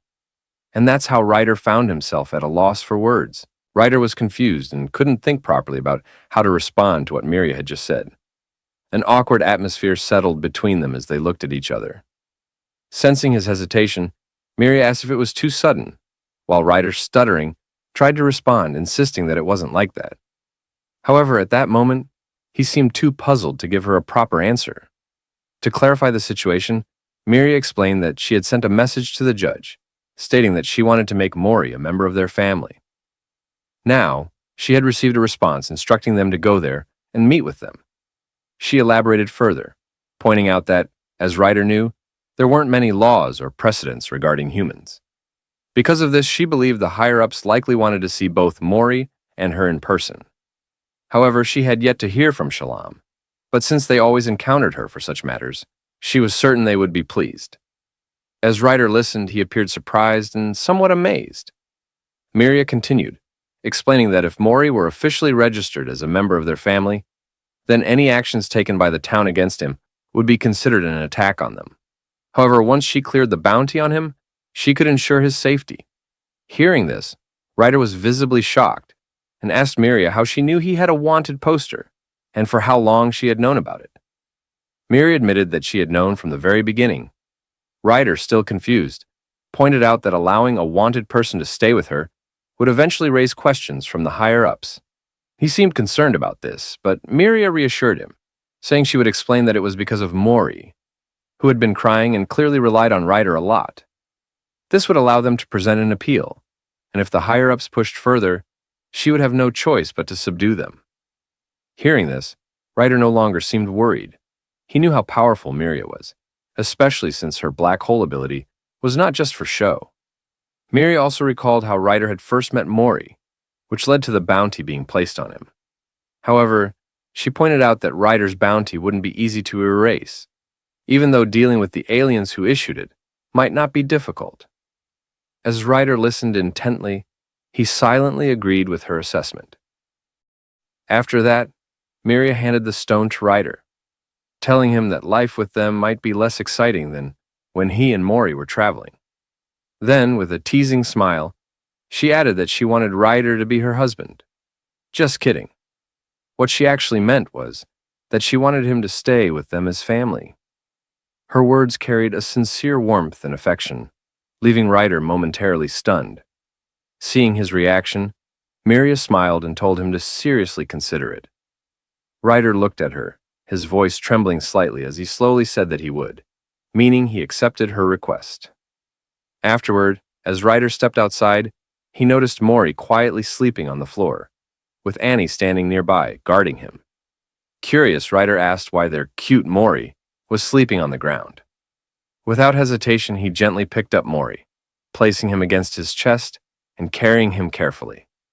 Annie, watching him closely, eyed him suspiciously and asked why he looked so happy. Ryder, caught off guard, asked what she was talking about, but Annie insisted that she must have missed something, that something good must have happened. Flustered, Ryder quickly denied it, raising his voice slightly but keeping it quiet enough to avoid waking Mori. The two began bickering again as usual. The scene shifted as Ryder was busy adjusting Mori's cloak. He then smiled and said, "There, it's done. Our cute Mori is now very clean and beautiful." He then turned to the others saying, "First impressions are very important when it comes to socializing," and added that he had put in the effort to make Mori look even more presentable. He also reminded Mori not to be nervous, to stay calm, and to smile. While they were all making preparations and chatting happily, Ryder noticed Mori fidgeting again. With a soft smile, Ryder called his name, and when Mori looked up at him, he told him to take care of his bag and retrieve the stone inside. He then took the stone, made it into a necklace, and gently placed it around Mori's neck. Taking the other half of the stone for himself, Ryder explained that this piece symbolized him, that no matter what, he would always be there for Mori. Hearing this, Mori seemed to calm down, his nervousness fading. Seeing him more composed, Miria, who seems worried, approached and asked if it was too difficult for him. She assured him that if needed, she could request to postpone it, allowing him more time to prepare without fear or pressure. However, Mori quickly shook his head in refusal, firmly declining her offer. Noticing his newfound confidence and determination, Miria and Ryder exchanged glances, both smiling. Then Miria retrieved the stone, which suddenly transformed into a portal door. Everyone stood still, watching as it materialized before them. Miria then spoke, saying she needed to go first to pay her respects. She reminded Yahello and Mori to wait outside and follow their practiced steps when the time came. With that, she stepped inside. Mori, despite a flicker of nervousness returning, took a deep breath, closed his eyes, and walked forward with confidence. When he reopened them, he found himself in an unfamiliar place, surrounded by numerous alien beings. Outside the portal, Ryder and the others observed everything on a screen, watching intently. Inside, Miria stepped forward toward the center. Suddenly, the ground trembled beneath her as the air grew tense. The atmosphere was heavy, radiating an eerie energy. A massive figure appeared, a glowing blue entity resembling a galactic void. The being's presence was overwhelming. It spoke, demanding an explanation from Miria. Without hesitation, she bowed respectfully before it. Watching from outside, Ryder's face paled as he trembled slightly, beads of sweat forming on his forehead. He muttered to himself, wondering if that was the judge. After completing her formalities, Miria subtly gestured with her hand, a signal. Yahello, noticing it, gently patted Mori on the shoulder, reminding him to stay calm and look straight at the judge. Mori nodded in understanding before stepping forward. As he walked, a large circle of light suddenly surrounded him. But this time, Mori, having experienced something similar before, remained composed. Although he still felt a tinge of nervousness, he clenched his fist and continued walking with steady confidence. Seeing Mori successfully handle the situation, Ryder and the others cheered for him from outside, proud of his progress. They celebrated, attributing his calmness to the shadow games they had played as training. Meanwhile, Mori, focused entirely on reaching his mother, Miria, kept his eyes locked on her as she stood in the center, with her arms open waiting for him. However, just as he was about to take another step, he suddenly froze. Something caught his attention. He looked up, his eyes widening in shock. At that moment, a memory resurfaced. He recognized the figures before him. They were the ones who had captured him. As Mori saw those alien figures, he ran away, but slipped and slammed into the ground. Ryder and the others grew worried upon seeing Mori suddenly panicked and terrified. Miria was shocked, and Giles hadn't expected it at all. As the alien approached Mori, he grabbed his arm and asked if he was okay. Mori, sweating and confused, looked as if he had no idea what was happening. When he turned to his mother, Miria, with a distressed expression, she immediately shouted, demanding they stop. But as the alien tried to touch Mori again, Mori's perspective twisted. He saw them as threatening figures, their presence giving off an ominous atmosphere. Miria continued to shout at them not to touch Mori, but before anyone could react, Mori bit down on the alien's wrist. The alien was completely taken aback, shocked, and demanded to know what Mori was doing, telling him to stop. However, Mori, overwhelmed by fear and distrust, refused to let go. The alien struggled to pry Mori's fangs from his wrist, wincing in pain and demanding he release him. Meanwhile, Miria desperately tried to reach Mori while preparing to cast her black hole ability. But the guards immediately intervened, warning her that using powers there was forbidden. She hesitated, frustration and helplessness washing over her as she watched the scene unfold. Then, suddenly, a streak of blue energy flashed past her, snatching Mori away in an instant. He vanished, leaving Miria and Ryder stunned and terrified. But thankfully, the energy wasn't hostile. It had a calming effect on Mori, making him drowsy. Before anyone could react, Mori was gently placed in the center of the judge's domain. Miria could only watch as the judge took Mori away, stating that he needed to hear an explanation regarding the situation. Outside, as Miria recounted everything to Ryder, he grew furious upon hearing what the judge had decided, calling it nonsense. Miria remained silent for a moment before finally speaking. She explained that the judges believed Mori was extremely unstable and suspected that it might be because of her. Because of this, they had decided to keep Mori within the judge's territory. Ryder, outraged, demanded to know the basis of their claim. However, Miria remained calm, sitting quietly as she replayed the events in her mind. The way Mori bit the alien's hand as they tried to take him, the moment they seized him. Then, a troubling thought crossed her mind. Why was the alien search team inside the judge's chamber in the first place? A few days earlier, the three alien judges had expressed their confusion about how a human from Salam territory could have made it all the way to Miria's domain. They questioned how a human child could have possibly traveled such a great distance alone. As Ryder and the others watched, Miria prepared to speak. But before she could, the judges directly confronted her, demanding the truth. They asked if she had wanted the human infant so badly that she had secretly ordered her servant to take him from the shelter. Miria, outraged by the accusation, shouted that she would never do such a thing. She insisted that Mori had left Salam on his own. But the judges were skeptical, doubting that an infant as young as Mori could have crossed the Salam territory boundary alone. In response, Miria explained that she had made clothes for Mori using lauder fabric, and she suspected that was the reason he had been able to cross the border. As the judges listened, they questioned Miria, asking if she had deliberately created the weakened boundary after learning of its vulnerability. She immediately denied it, explaining that she had only read in the records that humans could be weakened by small things. She had given Mori the fabric, hoping he would grow up healthy, not for any other reason. She added that she had grown worried when they hadn't received any updates from the shelter about Mori for months. So, she sent her servant to check on him, only to discover that Mori had disappeared. From that moment, they began tracking him down. She also stated that this was the first time she had heard about the Salam boundary weakening. When the judges asked when Mori had arrived in the city, Miria replied that a traveler had brought him there. The judges then asked where that traveler was now, causing Miria to hesitate before answering that he was no longer in the city. Ryder, who had been silently watching and listening, suspected that Miria was covering him up to protecting him.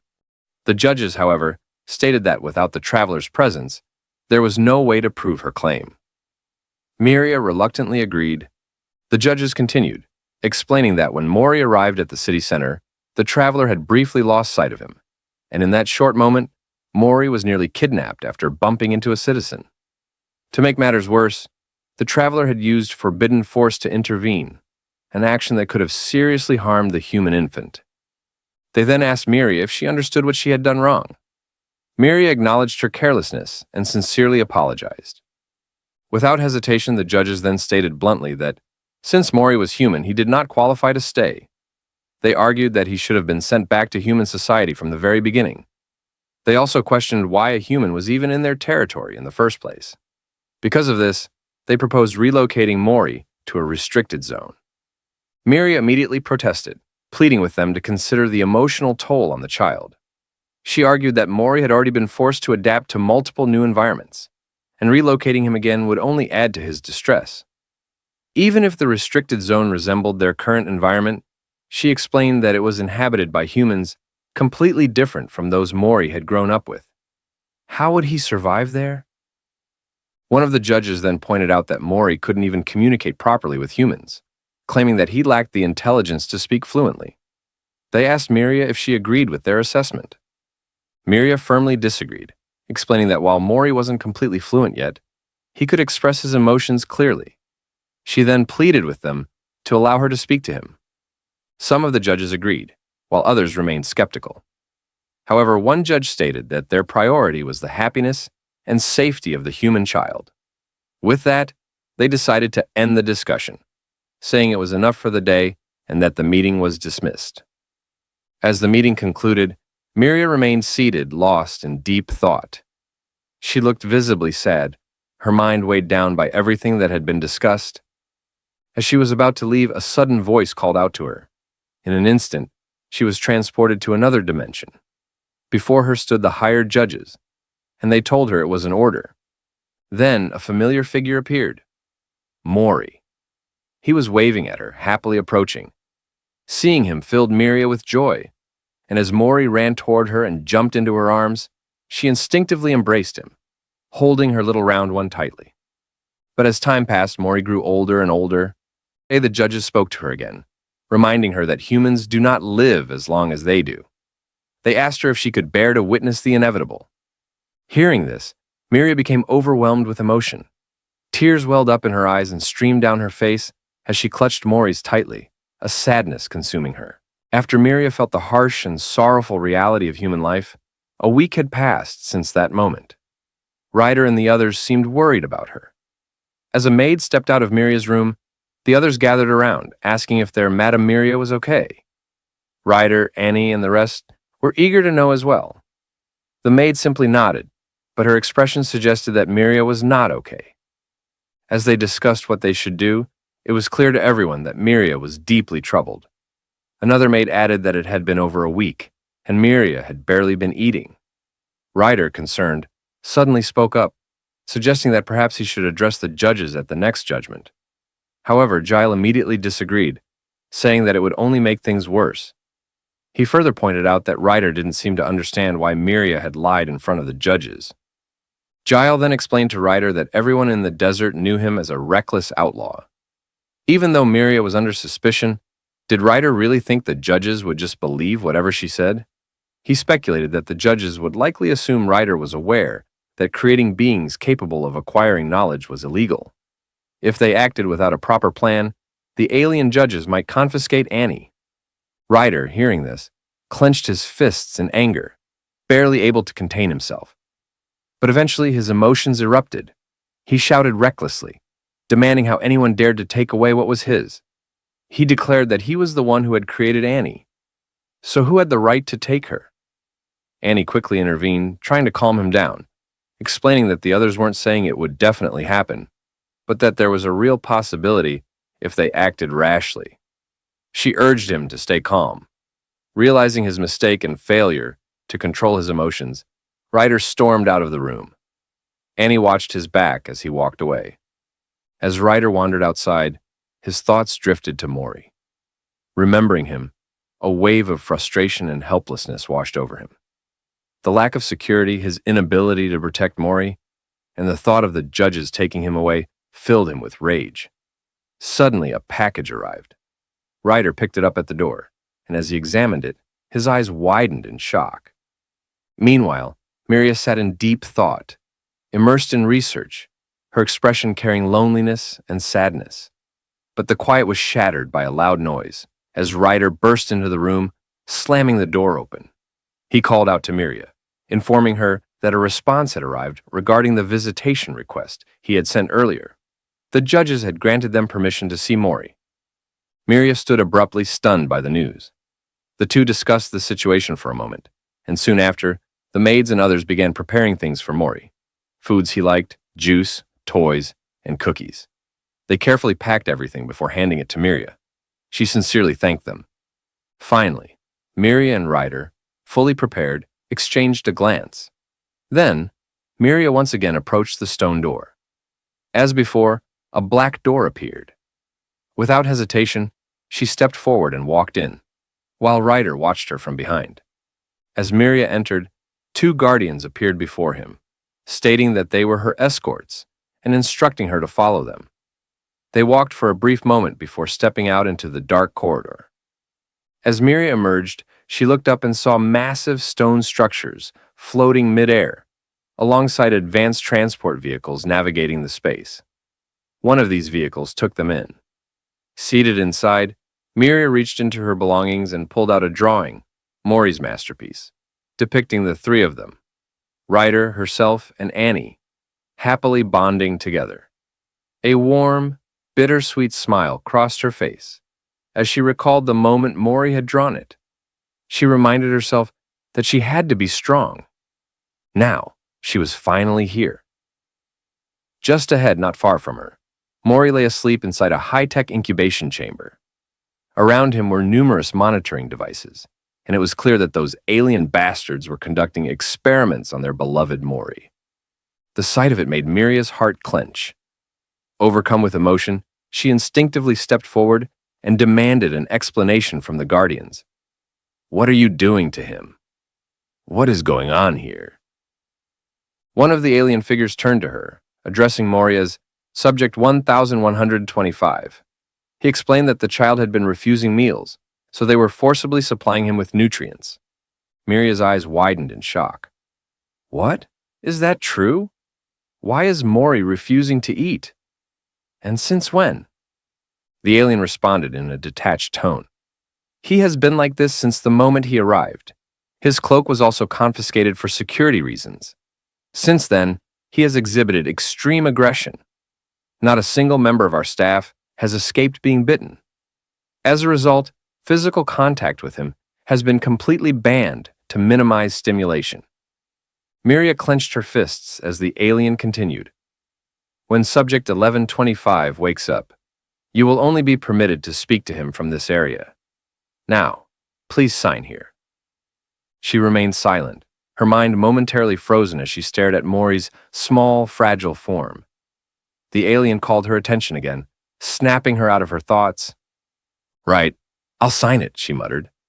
Before doing so, she suddenly pulled out a container filled with carefully prepared food. These are Mori's favorites, she said. I've already cut them into small pieces, so they can be fed to him one by one. And please, make sure he doesn't drink the juice too quickly. She also handed over Mori's favorite toys, hoping they would bring him comfort. But as she did, painful memories resurfaced. The tragic scene of Mori's lifeless body in her arms flashed before her mind. The weight of it hit her all at once, and she could no longer bear to stand there. With a trembling voice, she whispered, I need a moment. She turned and walked away, each step heavier than the last, unable to face the unbearable barrier in her mind. Just then, Mori stirred. His small, drowsy eyes blinked open, and he saw her retreating figure. Miria. Despite his weak state, he struggled to move, desperately calling out to her. His tiny voice, though incomplete, echoed in the chamber. Tears welled up in his eyes as he reached out for her. His helpless cries filled the room, and the system blared a warning. The aliens panicked as Mori's distress intensified. To contain the situation, they quickly activated a sedative. Mori, still crying, felt his body weaken. His vision blurred. His small, trembling hands lowered as his strength faded.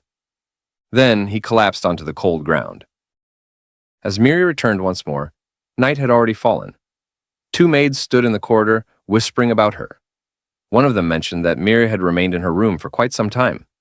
The other maid suggested bringing her a meal and asking a few questions. But the first maid hesitated, saying it might be best to give their madam some space. While the two continued chatting, Ryder stood nearby, listening intently. His expression was serious as he took in their words. They spoke in hushed voices, speculating that if they disturbed Miria now, the entire mansion might explode. Hearing this nonsense, Ryder stepped forward, making his way toward Miria's room. As he walked, one of the maids noticed him and called out, asking him to wait. But Ryder ignored her and entered the room. Inside, Miria sat quietly, lost in a deep and lonely state. Without looking up, she spoke, her voice cold and distant. "I'm not in the mood to talk." "Leave," she demanded. "I want to be alone." Ryder studied her, his gaze filled with a mix of concern and regret. But before he could say anything, Annie, who had been standing nearby, suddenly turned around, her attention caught by something. Ryder, curious, followed her gaze. When he saw it, his eyes widened in disbelief. An orb lay before them, glowing softly. Within it, the contents of a letter appeared, a letter of resignation. Confused and frustrated, Ryder turned to Miria. "What the hell is this? You're giving up this easily?" His voice was sharp with disbelief. "Tell me you're joking." He clenched his fists, his frustration evident. "Didn't you just go see Mori earlier?" Miria remained silent, her expression unreadable. Ryder's anger boiled over. "How can you just give up on Mori? Do you think he's just an object to be handed over?"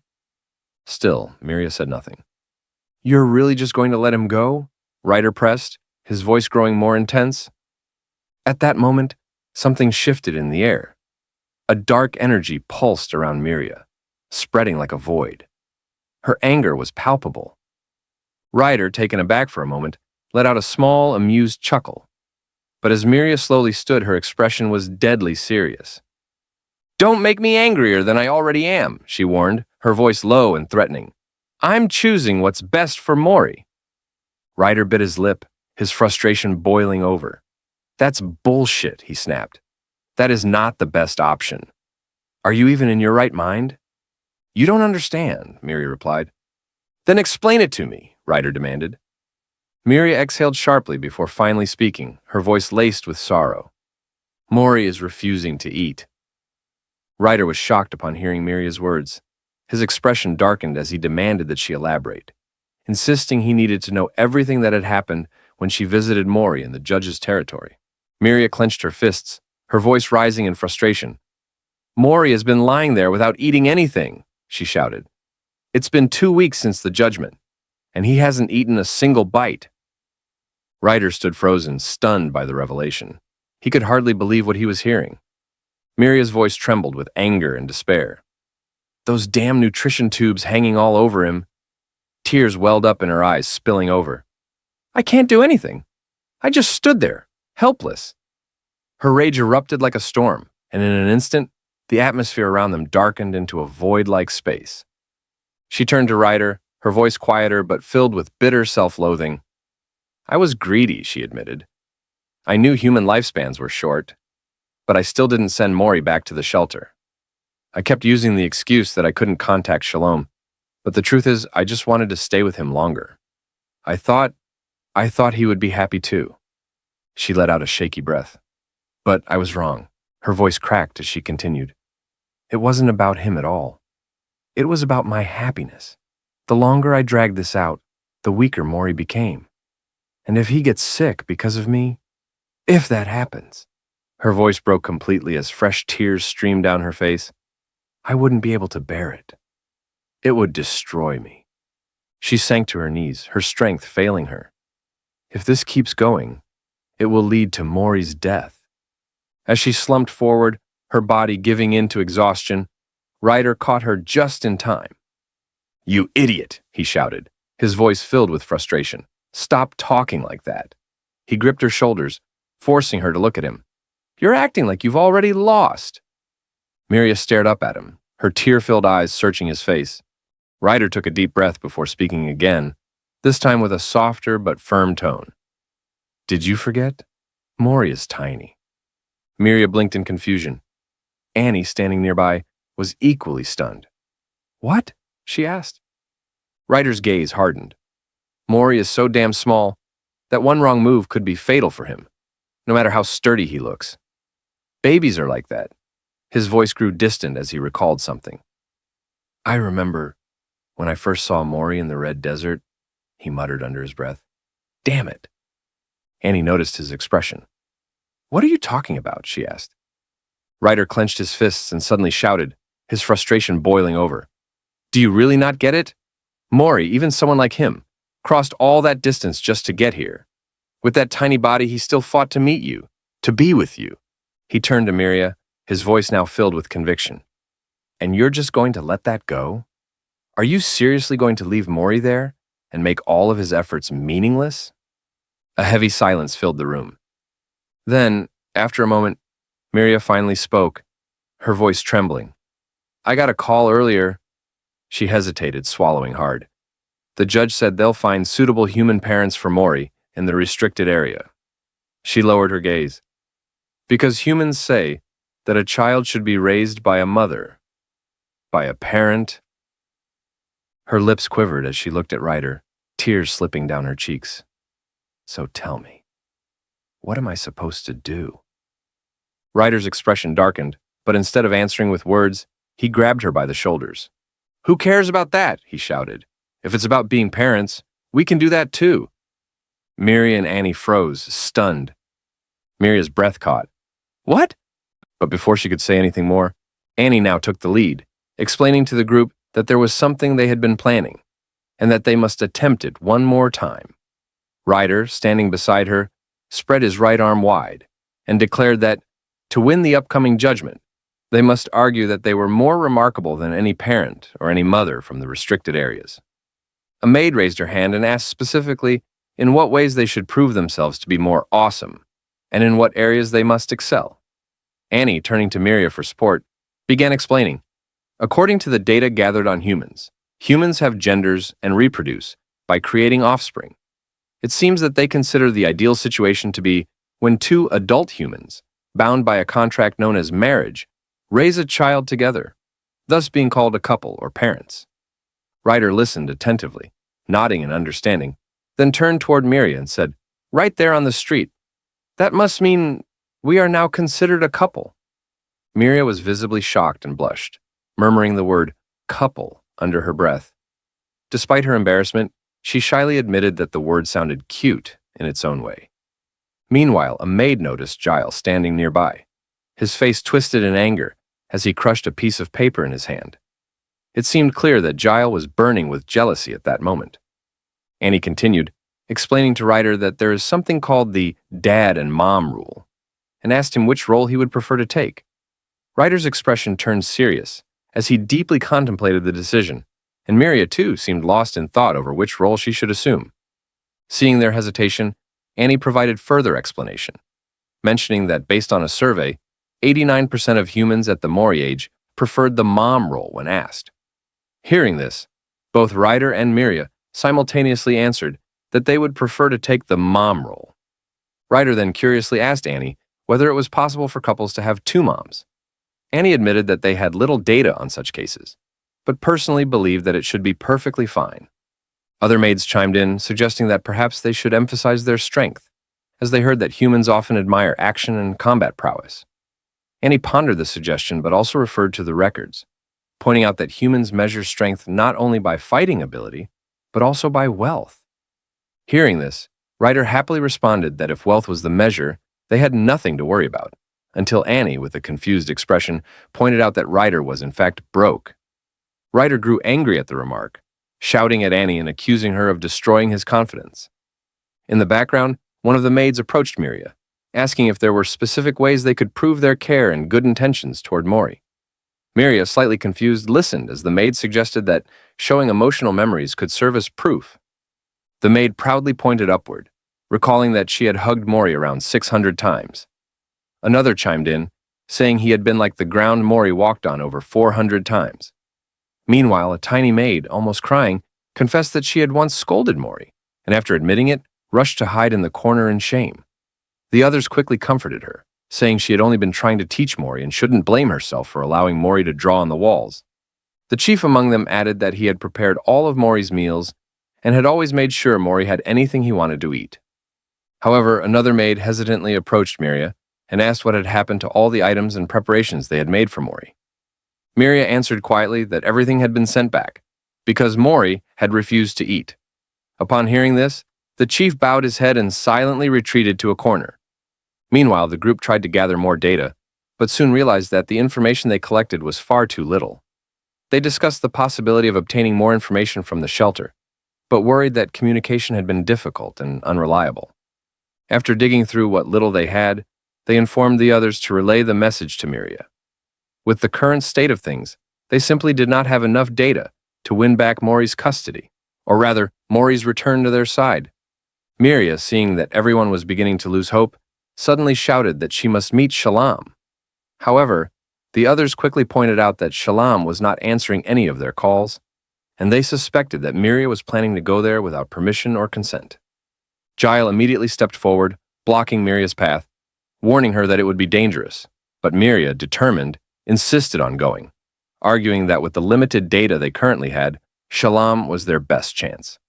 She reasoned that Shalom knew the most about humans among them, and, considering that Mori was found near Shalom's domain, she suspected Shalom might have valuable information about Mori's past before he was rescued. However, the others expressed fear and hesitation, warning that the place where Shalom resided was known as the playground, a space that left them feeling uneasy and nervous. Ryder, curious, asked what exactly the playground was. Miria explained that it was a space Shalom created before preparing a separate domain for humans. Shalom, she said, was the most eccentric among the 7 of them, using all of his powers to build places and things that simply amused him. That was why Shalom referred to it as a playground. As Ryder and Annie processed this explanation, a chilling sensation passed over them at the thought of Mori being there. Yahello added that it was not as simple as they might think. If they stayed too long in a space created by someone else's power, especially without the owner's permission, their sense of self could not withstand it, and they would eventually go insane. Even though they could block some of the effects, entering without an invitation was still extremely risky. Moreover, they did not even know where exactly in the playground Shalom could be located. Despite all this, Miria stood firm, insisting that she would go. Inspired by her determination, Ryder stepped forward, stating that he would join her and urging that they leave immediately. Miria, surprised, asked Ryder why he wanted to go too. Ryder replied that he couldn't just sit around doing nothing and reminded her with a grin that he and she were moms now, after all. Annie laughed and teased Ryder, jokingly asking if he was serious or if he had simply lost his mind. As Miria listened to them argue, Giles stepped forward once more and requested to accompany them, promising to make sure Miria stayed safe. Suddenly, a maid chimed in with a harsh comment, striking a blow to their hearts. She pointed out that both Giles and Ryder might become burdens to their madam, since they were relatively weak and not particularly helpful. Hearing this, Moria laughed softly and reassured them that it was not the case. She added that if she gave Giles a fragment of her black hole, he could survive and operate separately inside Shalom's playground for about a day. Miria further explained that if they split up, they could find Shalom faster. She also admitted that she had never traveled before, and thought Ryder's experience in leading the way would be helpful. Without further delay, they began preparing for their journey. Once everything was ready, Miria opened a small item she had previously given Ryder, something he had refused to accept at the time. Standing aside, Ryder looked at it in surprise, murmuring that he never thought he would see that fragment used in his lifetime. The maid standing beside him commented that the fragment probably wasn't intended for Ryder to use, but regardless, it was too late now. Miria carefully took the fragment, splitting it into pieces with her hand. She reminded both Ryder and Giles that they had no invitation or token, and thus, they didn't know exactly where the portal would open. She instructed them to stay close to her. A vortex of void energy began to engulf them, and in an instant, they were teleported, only to find themselves falling midair into the sea. Caught off guard, Ryder panicked, screaming as they plunged into the water. Struggling, they finally pulled themselves out of the sea and looked around, realizing they needed to move quickly. As they traveled inland, Ryder called out to Miria, offering guidance and helping to navigate. Hours passed, and eventually they found themselves deep within a forest. Ryder, still guiding, led Miria toward an old ruin. While they were moving, something caught Ryder's eye. A massive skull and a black shifting creature nearby. A cold chill ran down his spine, and fear gripped him. Instinctively, he stepped closer to Miria for safety. They pressed on, moving steadily forward. As darkness fell, Giles nodded to them silently. Miria and Ryder exchanged confused glances, unsure of what he meant, but they followed his lead. Eventually, they found shelter in a cave where they decided to rest for the night. As Miria set up a small camp, Ryder asked if she was all right, a slight note of concern in his voice. He also admitted, slightly embarrassed, that it had been almost 100 years since he had traveled so much at once. Miria gazed up at the sky, admiring how beautiful it was. She softly said to the others what she was thinking, that Mori would surely love to see such a breathtaking night sky. Ryder, who knew Mori well, agreed without hesitation, saying it was certain. As they sat gathered around their campfire, Annie chimed in with a laugh, telling them that Mori would definitely try to put the stars into his mouth if he could. Their cute little Mori, after all, still struggled to tell the difference between food and anything else, often attempting to eat anything he found. Ryder, recalling past memories, blushed with embarrassment while Miria smiled warmly and laughed. While they reminisced and chatted happily, Giles spoke up. With his usual blunt honesty, he admitted that he had never truly understood Miria's deep affection for Mori. From Giles' perspective, humans were not particularly special creatures. However, having assisted Miria closely day after day, he naturally began spending more time watching over Mori as well. Eventually, he realized that maybe he didn't need to understand everything. Some bonds simply grew naturally.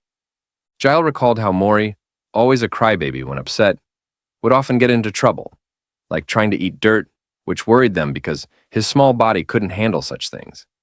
Over time, Giles realized that Mori was entirely different from what he had first imagined. Harder to communicate with, messier, but somehow warmer and more real. Giles confessed that he had changed so much because of Mori. He never would have believed it back on the day he first met Mori, when he mistakenly thought Mori was just a reckless child needing rescue. The innocent, sincere expressions Mori showed that day left a deep mark on Giles' heart. Giles admitted he never wanted to see such sadness on Mori's face again. He would protect him no matter what. Listening to Giles' heartfelt words brought a warm and happy feeling among them. They exchanged knowing looks, feeling closer than ever. As morning came, they prepared themselves to journey onward toward Shalam territory. Walking along the narrow path near a steep mountain cliff, Ryder, who was notoriously afraid of heights, grew visibly nervous. Seeing this, Miria kindly offered her hand. Without a moment's hesitation, Ryder gratefully grabbed it. They continued walking until they came across a scattering of skeletons along the path, signs marked with symbols of Shalam, likely remnants of warriors who had once protected their people. Further ahead, they entered a ruined structure. The interior was dark, but they pressed on bravely. As they moved deeper inside, they suddenly stopped, eyes wide with shock and amazement. Hiding in the shadows, watching them cautiously was a rare and extraordinary animal, something none of them had ever seen before. Ryder whispered, "Is that Shalam?" Miria sighed softly. "No, that's..." But before she could even finish, Ryder, being Ryder, stuck his hand out as if he were trying to pet a stray cat. The cat immediately exploded into pure energy, wrapping around his arm like a living rope. Ryder yelped, flailing around. "What the... Get it off!" everyone shouted at once.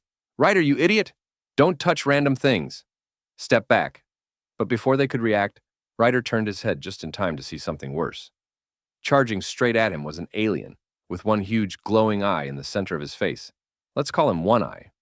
Giles immediately dashed forward, ready to intercept, but One Eye swung his hand and an energy chain snapped around Giles' ankle mid-stride. Giles froze, staring at his leg like, "What the... Since when do ankles have force fields?" And before he could even break free, One Eye used the chain as a springboard, jumping off Giles' head like it was a trampoline, and launched himself straight toward Miria. "Miria! Miria!" Giles shouted. Miria didn't even blink. She just looked deeply annoyed, pointed her finger, and calmly summoned a black hole. Reality folded in on itself. Whoosh, and everything went silent. The next moment, Miria was holding a small, swirling black hole in her hand, as if it were nothing. Ryder and Anna were both peering at it with the same energy as kids looking into a mysterious soda can. Then, from inside the black hole, a voice shouted, "Ah, Miria!" Miria blinked in surprise. "Nepal!" From the black hole emerged a sheepish figure with a single bright eye and a nervous smile. "You startled me. I was about to catch it, thinking it was a wild animal. I never imagined it'd be you, Miria. How long has it been, huh? About 150 years? I'm sorry, Nepal, for coming without notice," Miria said quietly. Nepal waved his hand frantically. No, not at all. I'm amazed you came all the way here. If Shalom were here, he'd be overjoyed." Miria froze. "What?" Ryder looked at him, confused. "Wait, don't tell me Shalom's not here?" Nepal tilted his head. "Huh? What do you mean?" Once Nepal realized what had actually happened, he threw himself into a full-on bow. "I'm so sorry." Even the two animal creatures beside him scrambled forward, apologizing in unison like guilty interns. Nepal kept rambling in a panic. "I didn't even think about that side of things. The shelter wasn't originally my department. I never imagined such a thing would happen." Miria's expression softened. "We feel terrible for hurting one of our own." Nepal shot up and shook his head so fast it nearly blurred. "No, don't worry about it. Really. It's understandable that humans would get excited," he said with a nervous laugh. "I mean, from the kids' point of view, it must have looked like a bunch of kidnappers suddenly appeared out of nowhere. We only realized after the rescue that wild animals were living with them. Our search party members might look rough, but they're tough as nails. So please, don't worry."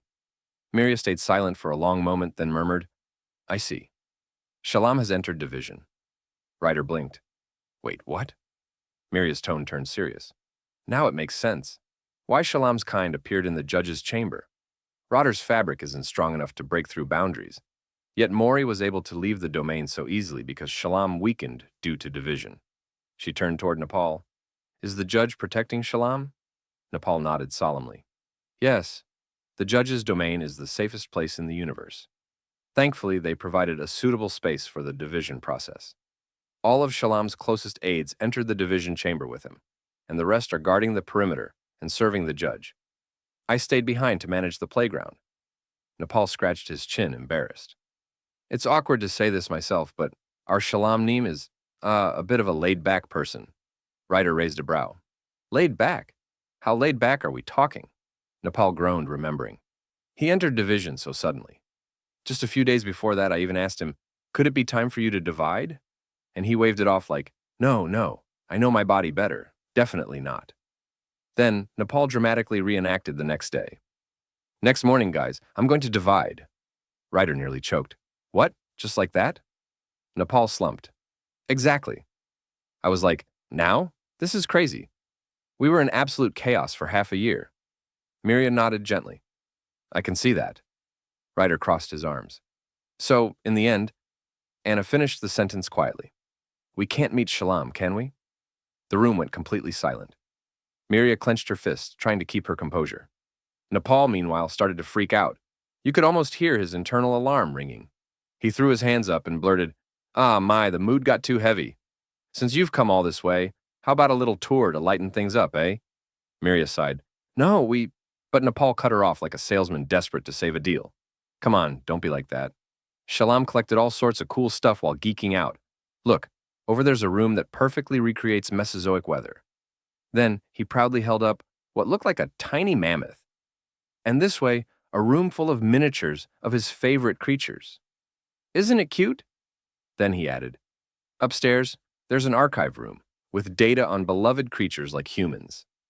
Ryder's eyes widened like he'd just found treasure. Nepal kept rambling. "And above that—" "Wait!" Ryder shouted, cutting him off. In perfect sync, Miria, Ryder, Anna, and Giles all said, "Could we see that archive room?" Nepal blinked, caught off guard, then laughed. "You should have said so earlier. If Shalom knew, he'd be so excited he'd probably break his division just to join you." As they climbed the stairs, Nepal started to reminisce. He always wanted to share his collection, but honestly, we're not that interested. Even the judge avoids this place, you know? You could almost picture it, Shalom waving excitedly. "Look at this awesome evolution." Nepal, deadpan. "No thanks." "Please, Nepal." Still no. Classic tragic geek behavior. As they kept going, Nepal's tone softened. It wasn't his main focus, but Shalom pitied humans. He believed that all the deeds of adults would one day be inherited by the young, so he watched over the little ones. That was the path he chose. And now, isn't it our duty to continue that? Finally, they reached a massive gate, like something out of a sci-fi temple. Nepal placed his hand on a glowing screen, and the door began to open. Before stepping in, he hesitated. Then he turned toward them, his tone suddenly serious. It won't be easy for you to see. Miri and Ryder exchanged uneasy glances. Still, they walked in. The moment they entered, their breath caught. Above them floated a giant circular energy structure, pulsing with light like a living storm. It hummed, almost as if it were alive. Ryder stared up, his voice barely a whisper. What is that? Then he asked softly, could it be a lump? Miria stepped closer, eyes glowing faintly as she scanned it. It's all data. Nepal nodded. Yup, all the information about things Shalom likes is stored here. Since humans are technically animals too, it probably starts from the cellular level. He scratched the back of his head awkwardly. The problem is, it's a mess. We haven't organized it in a few thousand years. So, yeah, Miria sighed, already exhausted just looking at it. We need to find only the records about humans among all this, Ryder cut in, and specifically, anything related to mothers. That's when Anna's eyes caught something. A massive machine was humming in the corner. Miria glanced at it and frowned. With this much unorganized data, it'll take at least a year to classify. Ryder froze. A year? That's too late. The judgment is the day after tomorrow. Miria bit her lip. I'll try to do something, Ryder snapped. Miria, you're standing in the judgment chamber soon. You can't overexert yourself anymore. Anna watched him quietly.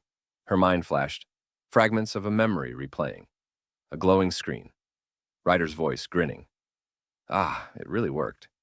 Hello, from now on, your name is Anna. She blinked back to the present, eyes steady. Now, how much power do we have here? Ryder blinked. What? Anna pointed to the amplifier. I want to use that. Can you lend it to me? Nepal immediately replied, yes, but there's no device to connect it with. Anna smiled faintly. That's fine. A cold chill crawled up Ryder's spine. You don't mean... Anna's voice was calm and confident. That classification. Let me give it a try. First, let's connect the power. Absolutely not, Ryder exploded. He pointed at her, nearly shaking. Is your memory function broken? Didn't I tell you not to overexert yourself after releasing the limit in the whale's cradle? What's the probability you can last more than 10 minutes in your current state? I replied instantly. Probability of damage, 88.2%. See? Ryder barked. And you're talking about using an amplifier? You don't seem to realize that if you overload anymore, you'll... Ryder. Her voice cut through his panic like calm water over fire. Why did you create me? Ryder froze. What? I looked straight at him. If it was just for convenience, why did you give me a name? She stepped closer, her tone barely above a whisper. Why did you add a smiling function? Ryder stood frozen, her words echoing in his mind. An old memory surfaced. He saw himself sitting alone, watching a sunset. No sound, no warmth, just the quiet hum of loneliness. The guy's voice broke through, steady but soft. Why did you want to create me? Ryder stayed silent, eyes flickering. Anna tilted her head slightly, smiling faintly. Well, I've never said this before because I hate seeing you look smug, but your repair skills are actually pretty useful. Next time you fix me, use a high-grade body, got it? Ryder's eye twitched. You! He was about to swing, fists clenching, but Miria quickly grabbed his arm before he could do something dumb. Anna smiled again. The range I can classify as probably just a speck, but it will surely be helpful. She looked around at them one last time. I'll leave the rest to you all. Then she activated overclock mode. Red warnings flashed across every surface. System overload. Energy limit exceeded. Anna ignored them all. Her voice was calm as she said, Please make sure to bring Mori to me. The amplifier's core blazed. Streams of data surged toward it, swirling like galaxies. A massive interface appeared overhead, lines of information cascading like a waterfall. Miria's hands moved fast, shaping the data into something readable. Jael and Nepal stood speechless, as the room filled with floating holographic images, maps, memories, faces, and fragments of entire worlds. Ryder's eyes darted between them, then locked on Anna. She was glowing, her circuits flaring with blue light. Then something caught his eye in the data flow. A world map and a baby. Anna was scanning faster now, her voice faint as she processed endless files: parental bonds, emotional growth, child nurturing, happiness metrics. It was all there, everything about what it means to raise a child. Electricity burst from the amplifier, making the floor shake. Miria shouted, "The current! It's too strong!" Ryder panicked. "Anna, this is too much." Anna's reply came sharp but full of resolve. "Don't touch it. I can do this." Then came flashes of memories. Maury and Anna walking hand in hand, drifting on the lake, playing together. Anna patted his head. "I am," she whispered, eyes glowing white. Another memory surfaced, Maury smiling, sunlight spilling across his face. "I am Maury's." The interface blazed as the final data locked in. Report written. Anna's body cracked under the pressure, energy spilling everywhere. Sparks burst, her frame trembling, systems burning out. Ryder screamed, "Anna!" and lunged forward. Nepal yelled, "It's dangerous!" Electricity lashed across the floor, but Ryder didn't stop. He pushed through the arcs, his arms shaking from the current. Then he looked back and saw Miria. She had her palm out, a black hole swirling at her fingertips, redirecting the overflowing energy. Giles stood beside her, stabilizing the field. Ryder grabbed Anna's body and yanked her free. A massive shockwave burst out, scattering light across the chamber. When the dust cleared, Ryder was kneeling, holding Anna's limp body in his hands. "Anna!" he shouted. Her eyes flickered faintly. "Ryder!" She whispered something that made his expression fall. And then her light went out. Silence. Ryder clenched his teeth and looked up. "Miria, the data?" Miria, catching her breath, smiled faintly. "I got it all." Ryder nodded, still holding Anna close. "Then let's go back. Share." At the villa, the night was alive with the faint hum of machinery and the soft crackle of electricity. Ryder was surrounded by glowing panels, wires coiled like serpents, and blinking lights scattered across Anna. Sparks flew from one of the machines, and out of the flicker, a hologram of a bike formed in midair. Ryder paused, staring at it quietly. For a moment, his reflection shimmered over the bike's metallic glow. Maybe he was thinking of Anna. Maybe he just missed having someone to argue with who could outsass him. He sighed and got back to work, tightening, rewiring, adjusting. Midnight came and went. In the next room, Miria sat surrounded by piles of documents. When Ryder walked in, she looked up, tired. "Ryder, how's Anna doing?" Ryder sat down heavily on the floor, stretching his legs out. "The parts you gave me were better than what I had, so they were more than enough." But he looked down at his hands. "Her memory state's critical. Even if she powers on again, there's a chance she won't remember anything. We'll have to ask directly when she wakes up tomorrow." Miria's face softened. Don't worry." Ryder managed a faint smile. "I believe in that kid." The room fell quiet except for the hum of the machines. After a moment, Miria set aside her documents and sat beside him on the floor. They didn't talk for a bit, just shared the silence. Then Ryder finally broke it. "The amount of data is truly enormous. There's still a long way to go, right?" Miria nodded. "Yes." Ryder leaned back against the wall. "So, what exactly is a mother? I mean, it's not just a role, right? It's like a symbol, too?" Miria's gaze drifted toward the flickering light. "It seems so. The term's been used as both metaphor and affection. It's more than duty, it's identity." Ryder frowned. "So is it even something one person can really do? The kind of mother you're describing? It sounds impossible. Even if everyone in the mansion worked together, we couldn't do half of what those records describe." Miria let out a small, almost wistful laugh. "There were records of people calling mothers stars in the past. That's what a mother meant to humans, it seems." Her eyes grew heavy. "I'm not sure I'll ever be accepted, even if I imitate every mother in the records. Still, I hoped maybe we'd find something, anything, about Maury's birth mother among Shalom's data." Ryder looked at a projected photo nearby. A little boy holding a puppy, smiling like the world was simple. "Maybe she's no longer in this world," he said quietly. "Or maybe it was decided she couldn't accept Maury." Miria lowered her eyes. "Not all mothers are in the right state to be one. Sometimes even love isn't enough." She sat quietly holding a small talking doll in her hands, then looked toward Ryder. "This is actually supposed to be a puppy. It doesn't look anything like the real thing, does it?" Ryder froze like he'd just been accused of a serious crime. No. If you look closely, It might be similar. Like, spiritually similar. Miria stared at the doll again, clearly unconvinced. I saw data that puppies were the gift children wanted to receive the most. Since it's a species that went extinct along with humans, there wasn't much information. She lifted the doll a little higher. I made this based only on written descriptions. She paused, her voice softening. Puppies, mothers.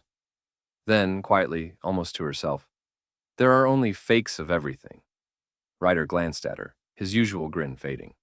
Still, Mori liked it. Miria blinked, her mind replaying the memory. Mori hugging that same crooked little doll, his tiny face glowing with joy, like it was the greatest treasure in the world. Her lips curved into a small, reluctant smile. Did he? Yeah, Ryder said, gazing off toward the wall. He really did. Silence lingered before Miria spoke again, her tone gentler now. To be honest, I was envious of you. Ryder turned, completely caught off guard. What? Of me? You overcame both joys and dangers together, Miria said slowly. That kind of close relationship. I wanted to become that. Her eyes softened with memories of the first days she'd met him, how cold and distant she'd been. At first, under the pretext of doing it for Mori, I tried to send you away quickly. I thought it would be better that way. I convinced myself Mori wouldn't want to be hurt when you left, so I should make you leave early. I even thought of giving you a large sum of money to make you go voluntarily. But you refused. You spoke with reason. You stayed. She smiled to herself, and that surprised me. Then, looking up at him with faint embarrassment, she asked quietly, I'm pathetic, aren't I? Ryder immediately waved his hands, flustered. No, wait. I'm the pathetic one. He remembered the early days thinking, this is a good start. I'm like someone else. Just thinking about it made him laugh. Then the laughter burst out of him, genuine, loud, almost freeing. Ha ha ha, I see. He turned to Miria, his grin wide. We're a bit alike, huh? Miria blinked. Alike? Ryder nodded, smiling softly. Yeah. I was also petty enough to be jealous of you, Miria said with surprise. Oh, were you? And just like that, the conversation continued late into the night. Eventually, Ryder stood and headed out of the room. Miria stayed behind, her attention returning to the piles of glowing data around her, sorting and analyzing. Ryder paused at the door, hand on the frame, and glanced back once more. The soft light of the screens cast a glow around Miria. Focused, calm, unaware he was watching. He closed the door quietly behind him. The hallway was silent, only the echo of his footsteps following him as he walked. His mind replayed Anna's voice, lingering like static in his memory. Ryder, with this data, the probability of winning the judgment, 36.1%. His face hardened. Then came Anna's last words, gentle but urgent. Ryder, you remember how to get the bike out, right? We need to go. We need to go now. Ryder pulled out his gun, steady, the cold metal gleaming under the corridor lights. He gave one last look over his shoulder toward Miria's door. Then he turned and began walking down the hall, slow and quiet, toward whatever was waiting beyond the villa's walls. It was late at night in the institution, the kind of silence that feels heavy, almost sterile. In one corner, a machine hummed quietly as it disinfected Mori's tiny clothes, each puff of mist like a sigh from a tired robot. Beside it, Mori lay curled into a little ball, small and fragile, almost swallowed by the emptiness around him. Then something happened. The glowing stone near the machine suddenly trembled. It shook once, twice, then popped free with a soft hum and rolled onto the floor, glowing faintly like a heartbeat in the dark. Mori's eyelids fluttered. He stirred, blinking sleepily, then spotted the stone. It glowed with familiar warmth. He crawled toward it, one small movement at a time. The stone lifted off the floor, gliding gently toward the window. Through the dim light outside, a voice burst in. Mori. Mori's eyes widened. He knew that voice. I've been looking everywhere for you, he shouts, half laughing, half crying. You missed me a lot, didn't you? Right? Then he stretches out his hand. Mori reaches out too, his small hand trembling, and when their fingers touch, it feels like the world stops for a second. But Ryder's eyes catch something, a tube, a cold, ugly tube connected to Mori's body. His face twists in anger. He grits his teeth, fighting the urge to explode. Then, holding back tears, he whispers, Don't cry, Mori. He's hanging there, bound by ropes, suspended like some kind of heroic disaster, but his voice stays steady. I'll save you, he says fiercely. Let's leave together. Then, As if emotion completely overwhelms logic, Ryder starts making promises like a man possessed. I'll be your mom. I'll be your dad, too. His voice grows louder, almost manic with hope. Grandfather, grandmother, big brother, big sister, uncle, aunt. If you need them, I'll be all of them for you. He laughs shakily. We're leaving again, Mori. Once Anna wakes up, we can run even further, just like before. Then his voice softens. The three of us. Something changes in his eyes. A flicker of memory. He sees his old self, alone, always running, always surviving. The realization hits him hard. He exhales slowly. But I won't do that, he murmurs. I can't make you live like me. Then his tone shifts, no longer desperate, but firm. Listen carefully, Mori. Right now, others are trying to take you away. We're all fighting, but our chances don't look good. His gaze hardens. The one who imprisoned you? They're curious about what you think. He remembers the question that echoed in his mind earlier. How is the child? Even Anna had said it. We need to go to him. Ryder looks back down at Mori.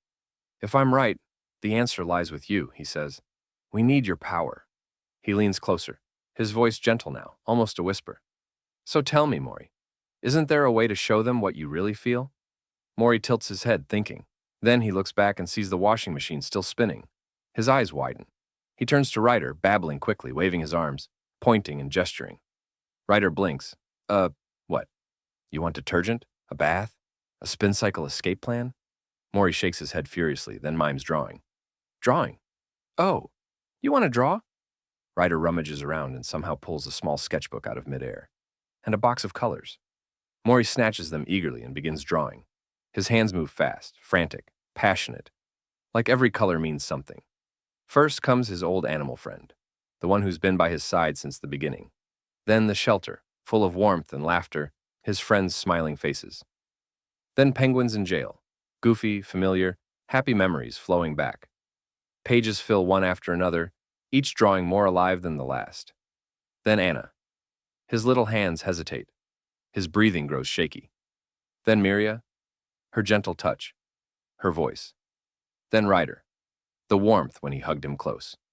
Mori focuses again and begins drawing Miria, her arms wrapped around him, smiling softly. His concentration deepens. Every line is careful, full of feeling. Then he remembers her voice. That's right. It's a carrot, her hand over his, guiding his writing. Round at the top, long at the bottom. And Anna's cheerful tone echoes in his mind. You did so well. This is how you write it. Shall we try one more time? The memories flicker. The warmth fades. Mori's breathing quickens, panic rising like a wave. He starts hitting his head, desperate to remember, to hold on. Mori! Ryder's voice cracks through. Mori freezes. His eyes widen as a memory resurfaces. A drawing. A word. Mom. His trembling hands steady. He grabs his crayons and begins to draw again. Time passes. Minutes, maybe hours. Then outside, a drone drifts past. One of the guards, half asleep, blinks at the monitor. Huh, is someone cleaning the windows tonight? The other alien yawns. What are you talking about? We didn't schedule maintenance. The first points at the screen. Then what's that rope? Are you kidding me? Who cleans windows with ropes? What lunatic? The drone adjusts its lens, zooms in, and there is Ryder, dangling midair. Hey, you! What are you doing? And just like that, the alarms blare. Code Gray, intruder alert, intruder alert! Miria tosses the black stone high into the air. With a pulse of light, a black portal opens before her, swirling like a dark ocean. She glances back one last time and asks softly, What about Ryder? The penguin beside her shakes his head. Miria freezes for a second, then smiles faintly, as if remembering something. Her mind drifts back to last night, the quiet conversation she shared with Ryder under the dim light. After that memory, she straightens her back and says with confidence, I believe in Ryder. He'll surely come back. I'll be back too. And with that, she steps through the portal. On the other side, a cold, imposing chamber awaits, lined with towering figures and eerie lights. Miria stands tall before them. A deep voice booms. Miria of Patch, let's begin the judgment. At the center stands the one known as the Twisted Muscle, a hulking being with more arrogance than sense. He crosses his arms and sneers. The restricted area is already being considered positively. Are you still refusing to back down? Miria doesn't flinch. Calmly, she says, unless Mori himself expresses the will to leave me, I won't give up. The twisted muscle barks. His intelligence is so low, he can't even establish his own species' language. How do you plan to educate such a human? You're not human yourself, are you? Miria meets his glare head-on. I admit Mori needs education about human society. That's why I contacted Shalam's shelter, where Mori once lived. After discussion, they gave me a positive response. The twisted muscle's tone turns mocking. Miria, the shelter's authority belongs to Shalam, and Shalam's in division. You knew that when you came here, didn't you? Miria doesn't hesitate. That's right. And I also know you, Judge. Now hold Shalam's authority. Then she raises her voice, not in defiance, but in earnest plea. Please help. That catches them off guard.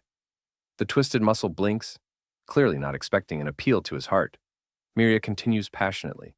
If you allow it, Mori can learn about human society in a familiar environment. Shameless, the twisted muscle snaps. Have you forgotten they were negligent in their care for the child? Miria calmly projects a hologram. Glowing images of caretakers appear. These are the caretakers at the shelter in Shalam's domain, she explains. They're still protecting children, carrying on Shalam's will, sheltering them during human wars. Taking care of living beings is never easy. Mistakes happen, but we must remember, they are beings capable of learning, of growing. She turns her gaze toward the judge himself. And haven't we made mistakes too? When we realize too late that creations capable of knowledge were being sacrificed in meaningless factional disputes? The room goes still. Her next words are quiet, almost tender. The one who was saddest of all was none other than you, Judge, wasn't it? The statue's deep, echoing voice fills the chamber. Even if we understand their mistake, how will you prove that you alone can handle all the roles of a guardian? Miria releases data. In front of the twisted muscle, piles of glowing files appear. The bulky judge frowns. What's this? Miria steps forward calmly. It's a statement submitted by members of our patch. The files open, handwritten notes, each heartfelt and hilariously honest. Possible roles, mom, aunt. Reason for suitability. Confident in loving Mori more than anyone. Another reads, possible roles. Mom, grandmother. Reason. Confident in not starving the child. Another, possible roles. Mom, dad. Reason. Can be firm. The penguins clearly stayed up all night debating what to write to make it sound official. Then comes Giles's note. Short, simple. Perfectly him. Possible roles. Mom, dad. Reason. Can hug all day. Miria smiles. If being a guardian is too heavy a duty for one, she says, then perhaps it can be shared. All the penguins shout in unison, can't we all share it? The twisted muscle rumbles. Are you saying you'll play house with the child? Miria, no matter your intentions, this relationship is built on hierarchy and inequality. You could be dangerous to the child. He leans forward, voice booming. You know better than anyone the dangers of power and authority. The inequality between adults and children. It's the same for humans. Miria doesn't flinch. Slowly she raises her hand. A black hole, the symbol of her power, appears, swirling with immense energy. This strong power, she says quietly, was given to me by the judge, and it's always protected me. But if you judge that this power could endanger Mori, she clenches her hand and crushes the black hole into nothing. Energy ripples through the room. I'm willing to give up the power of authority. The twisted muscle leaps up, furious. What foolishness! How dare you refuse the ability bestowed by the judge? The statue's eyes glow. Miria, it asks, do you truly believe you're suitable for that child? Do you think you can become a complete mother? Miria lowers her head. Her voice trembles slightly. I don't know. Even after studying all the data, I couldn't find the answer. The penguins pray silently, for her, for Mori, for the answer she can't say aloud. Miria continues, her voice steady again. Maybe I won't even find that answer by the time Mori leaves my side. But while I know what everyone else calls a mother, she lifts her head. The definition of Mori's mother is something only Mori can decide. Clasping her hands tightly, she cries out, and I hope it will be us, the ones who accompanied him on the journey to find that definition. So please give me a chance. The room buzzes with tension. The twisted muscle turns sharply toward the judge. Judge, she's appealing to emotions, and there's still no proof that the child came voluntarily. But before anyone can respond, a sudden hum fills the air. Everyone turned. A portal opened behind them, swirling violently. The twisted muscle shouted, "Who dares open the door during judgment?" Miria's eyes widened. She whispered, "This sound..." And then it clicked. She had given Ryder a black stone earlier.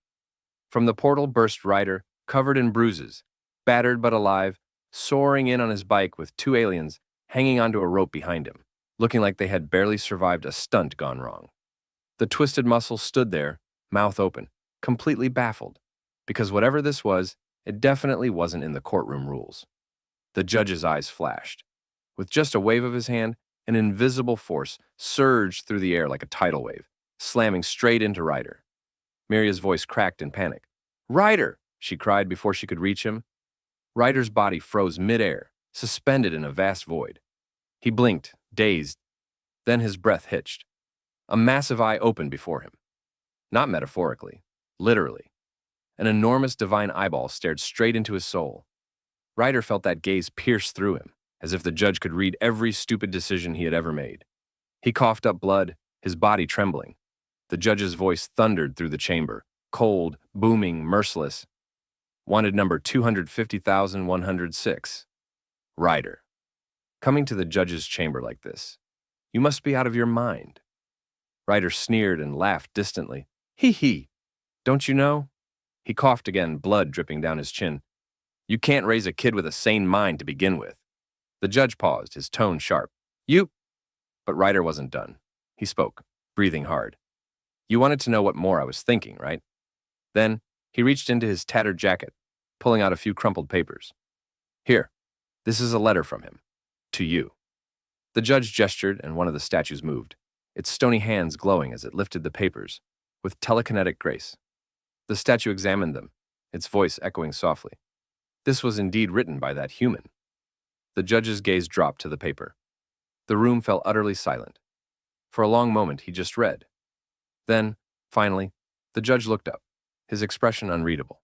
I know, Ryder smiled faintly. Yes. He whispered, his voice fading. I know that I'm really terrible. He tried to laugh, but it came out more like a wheeze, blood splattering on the floor. But he likes me, he said quietly, eyes glimmering. So, for his sake, he remembered Mori, that tiny hand clutching his finger for the first time, trusting him completely. Ryder clenched his fist, even as his strength faded. I can do anything. And that was when the judge's power erupted like a divine storm. Miria was thrown back. The twisted muscle dropped to one knee, and even the Shalom guards bowed their heads. The statues lowered themselves, trembling from the sheer force. Then, in a voice that shook the heavens themselves, the judge declared, I will pass judgment. Mori violently smashed against the glass panel, but nothing happened. Instead, he was pushed back, lying there for a moment. Mori stared at the glass with fierce determination. Then, clenching his fists, he stood up again and charged forward. This time he broke through, his body passing straight through the glass as if it were nothing, until his tiny body was flung into a vast, glowing vacuum. For a heartbeat, everything was silent. Mori drifted gently, like a lost feather, until he landed softly on the judge's massive hand. The judge looked down at him, this fragile human child who had fought through everything just to be here. His voice resonated through the space, deep and godlike. Young star. As he reached that end, at that moment, the tube on Mori's back shimmered and disappeared. His little cloak wrapped around him automatically. His shoes snapped neatly into place, as if the world itself were dressing him for a new beginning. The judge's tone softened, almost proud, almost fond. May you live the life you desire. Mori tilted his head, still dazed. Then, without a word, rubbed his face against the judge's massive hand, like a kitten nuzzling its owner. The judge's booming voice softened into a smile. Miria's right, round and lovely. There is no love more complete than this. Then, light burst forth, brilliant and pure, wrapping around Mori as he began to rise. The judge's final words echoed through the blinding glow. Now, let's go home. And suddenly, silence. Mori's eyes fluttered open. He was lying on that same endless green field he had once dreamed of. The wind brushed his hair. Birds chirped. For the first time, the world felt warm. Then, rustling. Voices. He turned, blinking curiously, and froze. A familiar silhouette stood in the sunlight, then two more behind it. "Mori," he gasped, his smile blooming like a flower after rain. He sprinted forward with all his might, little legs kicking, arms wide open. And right before him, Ryder, Miria, and the others ran toward him, laughing, crying, calling his name. Somewhere in that divine courtroom, the statue turned to the judge. "Your Honor," it asked, "how should we record this evidence?" The judge paused, thinking, then smiled faintly. The path to meeting Mom would be good. Back on the field, Mori jumped straight into Miria's and Ryder's arms. Then suddenly, a soft sound. "Mama!" Everyone froze, eyes wide. It was Mori, his first word. Miria and Ryder both blinked, then burst into pure joy, hugging him even tighter. Meanwhile, off to the side, two penguins snoozed peacefully beside Anna's rebooting frame. Her screen flickered to life, displaying a simple message. And they lived happily ever after. At that moment, Anna woke up, not remembering anything, and asked them who they were. At the time, all of them became confused, especially Ryder, who was wondering why, and asked Anna if she truly could not remember him. The maid stepped in, also confused, pointing Ryder out to her and telling her that he was her baddie. But Anna jokingly and boldly stated how it was possible that she could have known such an ugly demon bastard, while Ryder's face seemed annoyed by that response, looking as if he wanted to beat her up at any moment. But anyway, at the back, Giles spoke and said that he thought it was probably the cause of the accident back there, because of the huge amount of electricity that Anna had taken, which may have affected her and caused her to lose her memory. Ryder, hearing this, became silent, and it seemed that he felt guilty about what happened back there, and he seemed to be blaming himself for it, while Miria looked worriedly at Ryder, feeling concerned about him. While another maid spoke up and asked them if their little Mori could understand what had happened to Anna and the concept of losing her memory, concern felt heavy in the room, because they thought it might confuse their little Mori that Anna would not recognize him. While Ryder silently stood there listening to their opinions, Miria suggested that they should carefully explain the situation slowly. As she explained, our little round one Mori suddenly burst in, hurriedly opening the door, while the others tried to stop him from entering.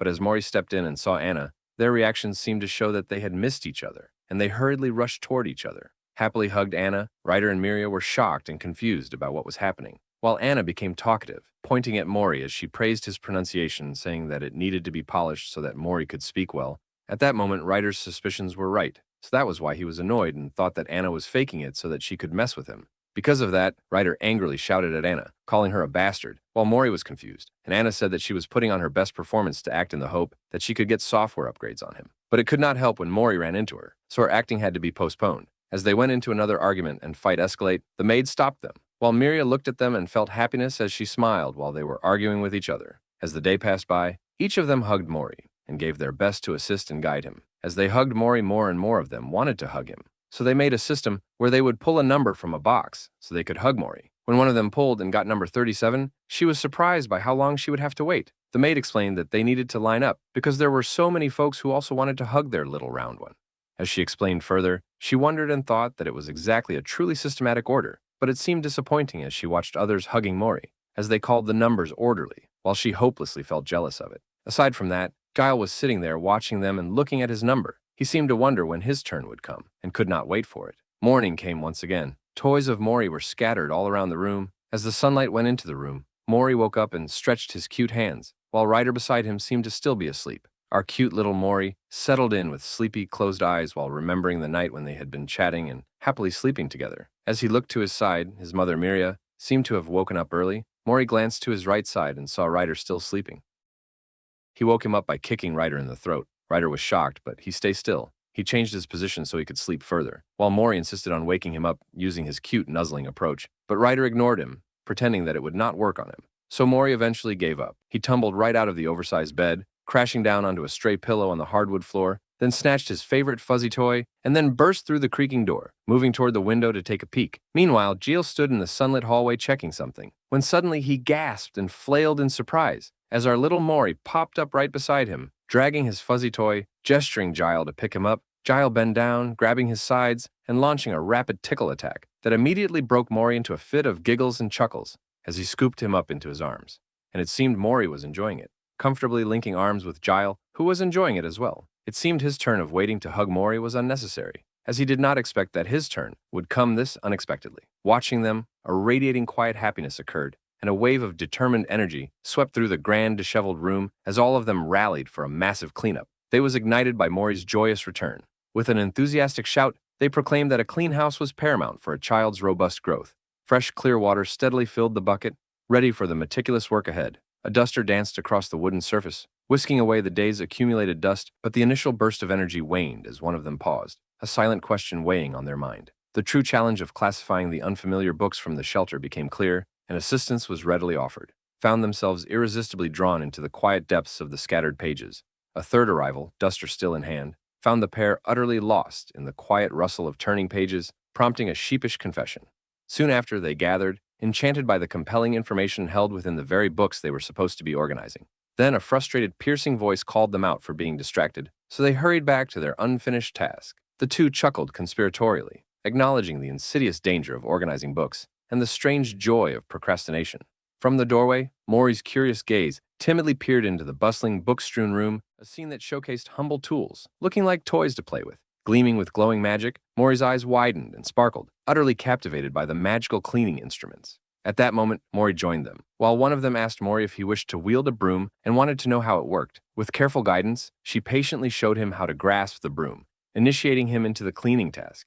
As she demonstrated how sweeping worked, Mori earnestly mimicked the action. Grappling with the broom's surprising weight, Mori enthusiastically wanted to learn, but his uncontrolled sweeping tragically hit her in the process, and she was knocked down onto the floor. One of them stated that the cleaning tool had terrifyingly transformed into a weapon. Another observed that the broom indeed looked dangerous, while a third lay utterly defeated and completely there. One of them approached Mori and proposed a less destructive task for Mori, sensing his confusion but also his eagerness. Gathering around, they prepared to instruct Mori in a new, presumably safer method of tasks. They guided Mori in folding cloth, but his earnest attempts only succeeded in creating a crumpled mess. Seeing this, they stated that it seemed like a disaster and torture for them. Even trying their best, it seemed their little round one was a hard-working one. As they thought further, one of them suggested and dedicated themselves to giving an easy task to Mori, so it could give them a beneficial relief as well. Held gently aloft, they showed Mori the delicate art of wiping walls, absorbing the new instruction with a curious hum. Mori wiped the walls diligently, and while they were watching him, they celebrated their clever solution, stating that the idea was brilliant. As they chatted, Mori's attention was diverted to one of them rhythmically churning a mop in a bucket. Its every movement was a lesson in thoroughness for the observing Mori.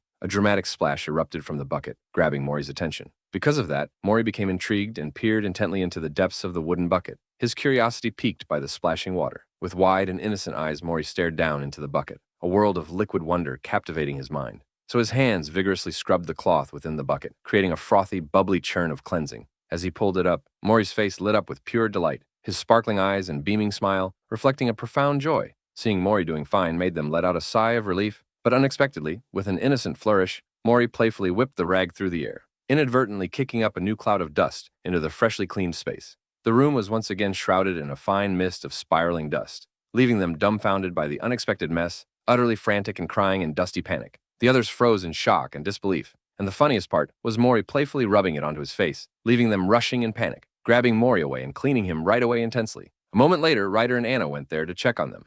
To their surprise, all of them seemed to be lying on the floor, tired and exhausted, while Ryder jokingly stated that it seemed he was late to the fun. He murmured that it was truly a horrible sight while praising them for their hard work. Meanwhile, one maid was almost done cleaning the hallway when she suddenly stopped after spotting something, surprised by the magnificent artwork drawn on the wall. It seemed to happen all the time, with Mori always drawing on the walls, but this time was different. As she cleaned it while jokingly murmuring that the house would soon become a sketchbook, she suddenly froze when she uncovered a beautiful and unbelievable piece of art, a heartwarming masterpiece Mori had drawn for them. She stood there mesmerized, staring at it in amazement for a long time, before finally moving again, glancing at her surroundings again and again. Then she left the masterpiece there and came back to cover it up. Relief filled her as she sighed and happily walked away while singing. Meanwhile, another scene suddenly showed their home exploding, bursting with dark and void energy that shattered the house. But after a moment, everything mysteriously fixed itself back into place. It seemed that Miria was shocked by what had happened to Mori's bangs. While Ryder had messed them up by cutting them far too short, the scene then rewound to show their little cute round, one feeling itchy because his bangs were scratching his head, causing him to repeatedly scratch at it. Ryder, Anna, and the maid quickly noticed it, so Ryder asked Mori if something was wrong. The maid explained that Mori's bangs seemed to be brushing against his eyes. which was why Mori kept scratching them. She then explained that Mori's hair had definitely grown too long and needed a haircut. Hearing this, Ryder moved closer, lifted Mori's bangs, and tied them up with a rubber band, revealing Mori's new hairstyle. Seeing Mori like that, everyone immediately praised him, admiring how cute and adorable he looked. But their excitement soon turned into concern as they wondered what might happen if Mori's hair continued growing like that. The maid worried that it might eventually grow straight upward. Ryder seemed to think the same way and argued that if it became something like that, Mori could become powerful, since having a long horn was considered extremely powerful for them. But just then, Miria suddenly appeared and corrected their concerns, explaining that letting Mori's hair grow too long could make him uncomfortable, so cutting it was the better choice. For now, she suggested keeping it short because Mori still had no idea about these things. But when the time came and Mori grew older, he would be able to make his own choice. After discussing it together, they finally decided that cutting Mori's hair was the best option. Mori then walked closer to Miria, playing with her hand before happily cuddling right against her, causing Miria to become nervous and flush with embarrassment as she looked down at him. Miria then said that she had anticipated this, surprising Ryder and everyone else. She pulled out the hair-cutting equipment she had prepared and began explaining each of the tools. Ryder was amazed and jokingly commented that Miria was becoming more and more like a wife, praising her for being so capable. With everything prepared, the cutting session finally began. Miria explained that the first thing they needed to do was place a cloth over Mori, so the falling hair would not get all over him. Ryder carefully put the cloth over Mori. They did not expect Mori's head to look so incredibly round underneath it, but Ryder and the others seemed to think that the cloth made him look even cuter, while also keeping him protected during the haircut. Then, while looking at Mori, Ryder suddenly playfully lifted the cloth from his head and cheerfully shouted, "Peekaboo!" Mori's dazzling, sparkling eyes widened as pure cuteness radiated across his face. Experiencing something like this for the first time, Mori suddenly burst into action and ran away like crazy, leaving everyone stunned and confused. They nervously tried to stop him because Mori always reacted this way whenever he felt something he could not express, but it seemed to be nothing more than a natural reaction from a child. Ryder and the others immediately rushed after him, trying to catch him while Ryder laughed and playfully scared him. After finally calming Mori down, they continued with the haircut and carefully placed the cloth back over him. Mori sat there quietly, staring at them with innocent eyes, having absolutely no idea what was happening. And now that Mori's body was properly positioned, Miria held up a sleek spray bottle, filled with fresh water to prepare for the trimming phase.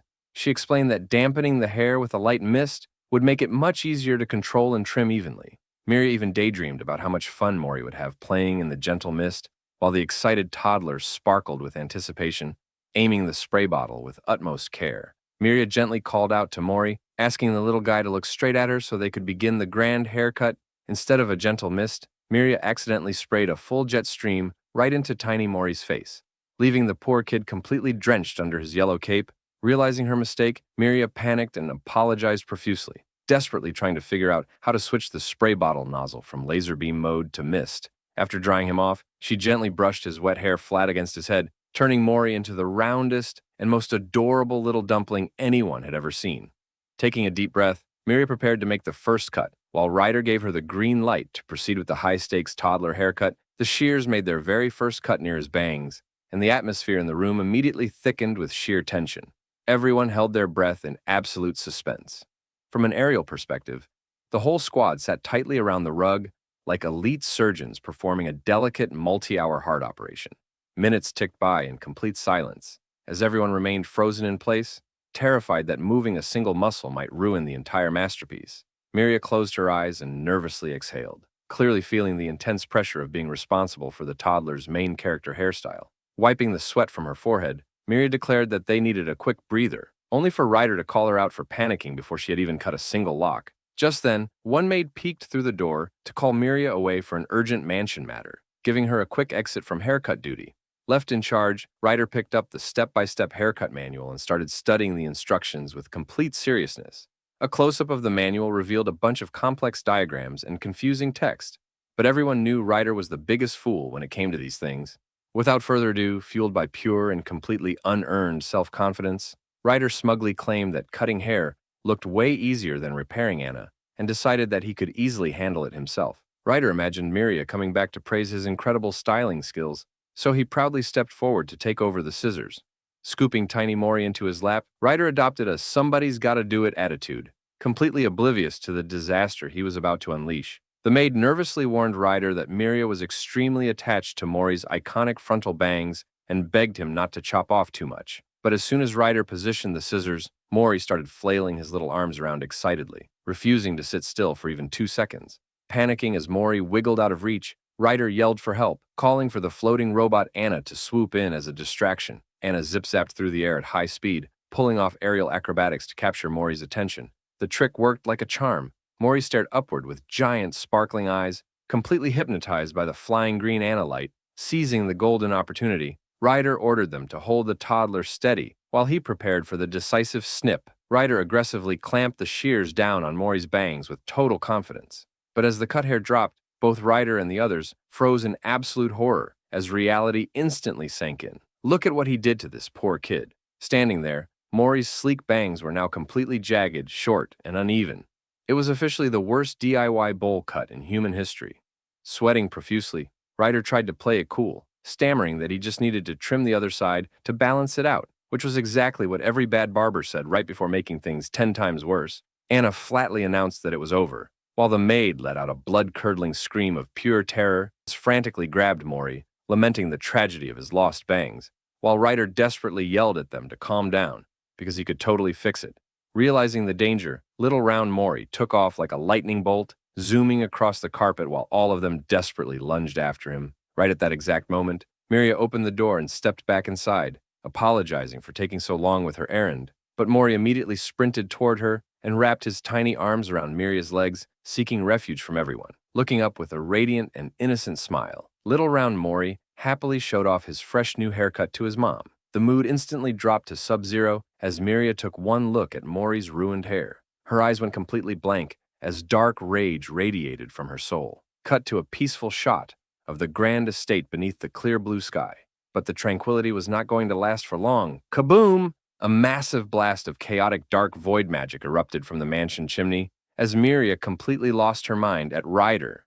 Meanwhile, in the mansion library, a maid went through the bookshelves, counting down through the ancient volumes, flipping through a dusty book. The servant wondered if the uncatalogued tome had come from the old facility archives. But as she read the text inside, her eyes widened in utter shock at what she had just stumbled upon. Sparkles burst everywhere as the servant rushed back to the group, excitedly proposing a brand new activity, a game of hide-and-seek. Anna clarified the rules of the classic human game, while the maid enthusiastically explained that human children, Mori's age, absolutely adored playing it. A funny diagram illustrated how toddlers usually hid, like standing completely in plain sight behind a broom handle while thinking nobody could see them, and practically swooned with excitement at how cute it was going to be. While Ryder got hyped up and asked what they were waiting for, surrounding Mori, the squad gushed over him, eager to introduce their precious little master to his very first party game. With adorable determination in his big round eyes, Mori boldly declared that he was going to be it for the first round. So the maids covered their eyes and started counting to 3, while Mori stood there frozen in place, completely bewildered about what he was supposed to do. A dramatic flashback reminded everyone that Mori had been raised in the brutal wilderness, where hiding meant life or death and stealth meant survival, meaning he was about to take this silly game far too seriously. Instead of hiding like a normal toddler, tactical genius, Mori scaled the wall and perched high on a window ledge, watching the servants pass right beneath him. Slyly blending into the shadows, the tiny assassin crouched low behind stacked wooden barrels, keeping his presence completely erased. Moving like an elite ninja, Mori crawled beneath the wooden floorboards in complete silence, while an unsuspecting servant walked directly above his head. While the maids frantically searched everywhere for him, tiny Mori was somehow literally underwater in a stone sink, breathing through a straw like a special tactical diver. Breaking down in tears, the maid dramatically surrendered to the void, admitting that a toddler had completely outplayed them at hide-and-seek. With dramatic spotlights beaming down, the maid cried out to the empty library ceiling, declaring the game officially over before everyone lost their sanity, desperately begging the hidden toddler to reveal himself.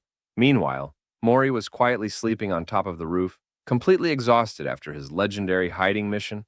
So Anna went up and carefully brought Mori back. The next day in the office, Miria was cradling poor little Mori in her arms, completely stunned as she gazed at what looked like an apocalyptic workload floating right in front of her. A massive, blinding golden orb of glowing administrative tasks hovered in the middle of her study, making her wonder whether she was supposed to run an empire or simply survive the afternoon. A maid awkwardly tried to comfort her, explaining that while Miria had been busy bonding with Mori, official work had piled up higher than Mount Everest. Gazing at the mountain of documents with blank, hollow eyes, Miria asked if this was the entire batch, only to receive the worst possible answer from her loyal assistant. The maid casually revealed that there were actually 10 times more files stored inside a literal cosmic black hole storage unit. Talk about infinite overtime. Noticing the rising panic, the servant gently offered to take tiny Mori out of the room so Miria could lock in and grind through her massive stack of duties. Holding Mori close, the maid waved goodbye as Mori let out a tiny farewell chirp, leaving poor Miria alone with her administrative nightmare. Like a deflated balloon under the soul-crushing weight of adult responsibility, clenching her fists in desperation, Miria slapped some life back into her cheeks and vowed to blast through all the paperwork at warp speed. Arcane golden runes began crackling around her fingers as she prepared to use high-tier ancient magic just to speed-read budget reports. Just as she finally got into the groove, suddenly, a tiny head slowly poked through the open doorway. It was little Mori, coming right back for round two. Miria froze mid-spell, staring toward the door in absolute disbelief, while golden runes hovered awkwardly around her head. Before she could react, she felt a gentle tugging at her black robes. Looking down, she saw a miniature intruder invading her personal space. Reaching up with giant sparkling eyes and a smile that could stop a war, tiny Mori called out his favorite person's name with maximum cuteness. Miria's heart instantly exploded into a million pieces surrounded by floating pink hearts as her focus crumbled in less than half a second. Miria scooped the adorable little Mori right onto her lap, allowing the two of them to enjoy a peaceful little moment together. But that peaceful moment did not last long. Suddenly, the maid stepped forward and noticed that Mori was bothering Miria while she was trying to work. The maid tried to reason with Mori, warning him that Miria was extremely busy and that they could not disturb the lady of the mansion while she worked. Miria sat there frozen, watching as the maid tried to escort her beloved and adorable little Mori intruder out of her office once again. But even while being led away, Mori trotted right back over with total determination, making Miria panic internally as her concentration went straight out the window. Like a miniature mountaineer scaling Mount Everest, Mori grabbed onto her robes and climbed right back up into her lap. Miria tried her absolute best to act stern and maintain her focus, repeating to herself that work came first, though absolutely nobody was buying it. Mori pointed his tiny chubby finger at a glowing, floating rune, asking what it meant in toddler chatter. Miria patiently translated it, explaining that it stood for approval. Then, pointing at another glowing symbol, Mori let out another curious squeak as Miria happily explained the ancient characters for equipment and water. Suddenly, something clicked inside Mori's mind, and he bolted across the carpeted floor like a tiny golden lightning bolt. Moments later, Mori came running right back while holding up a flashcard with a water droplet printed on it, proudly displaying his matching skills. Miria's eyes widened in absolute jaw-dropping shock. This kid had literally matched an ancient arcane rune with a picture card on his very first try. Overwhelmed with parental pride, Miria immediately smothered him in a tight hug, declaring that her tiny little round one was an absolutely certified genius baby. But before she could enjoy the moment, the maid burst back through the door yet again, looking utterly exhausted from trying to keep track of this runaway, sneaky little one. Using her ultimate secret weapon, the maid tried to bribe Mori with a massive pile of snacks, threatening to devour every single treat if he did not leave right now. The snack bribe worked like absolute magic. Mori immediately abandoned his mom and dashed down the hallway after the maid, leaving Miria staring after them in stunned silence. Taking a deep, heavy breath, Miria finally tried to regroup, telling herself that it was finally time to lock in for real and clear her desk. But suddenly she heard some noise, as giggles echoed through the grand estate, making the quiet study feel completely cold and empty. Without her tiny and adorable round one around, with blank white eyes and a pouty expression, Miria realized that working without Mori around was literally impossible now.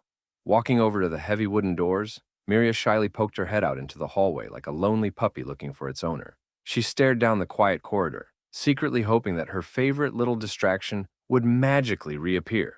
Right on cue, tiny Mori poked his head around the corner with a radiant, heart-melting smile that brightened up the whole mansion. Instant dopamine overload. Miria scooped up the giggling toddler and spun him through the air while pink hearts exploded across around them. Just as they were twirling around in complete bliss, the door opened to reveal Ryder standing in the doorway in his sleek black jacket. Noticing the pile of unread documents, Ryder offered to take Mori off her hands so she could finally catch up on her duties. Miria immediately became flustered, looking down with a serious expression as she tried to balance her overwhelming affection with her heavy ancient responsibilities. The mood dropped as Miria gazed downward, her glowing eyes reflecting the intense burden she carried as the ruler of this realm.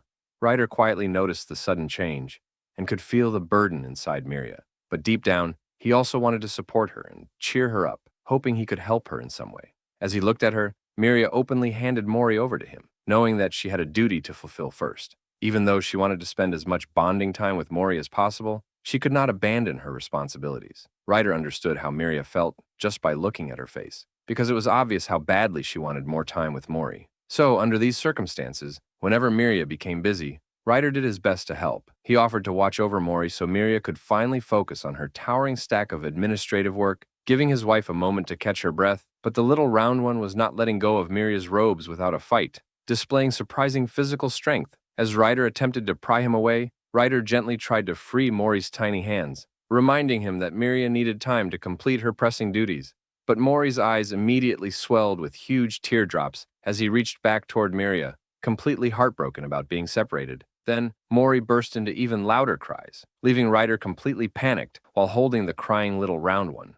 Ryder desperately tried to calm him down, warning him not to cry, while Miria sat at her desk, feeling her heart break in real time. Ryder carried the crying Mori out of the study and gently shut the door, leaving Miria alone in the silence of her workspace. Miria's hand hesitated over her documents as the faint sound of Mori's cries echoed through the heavy wooden doors.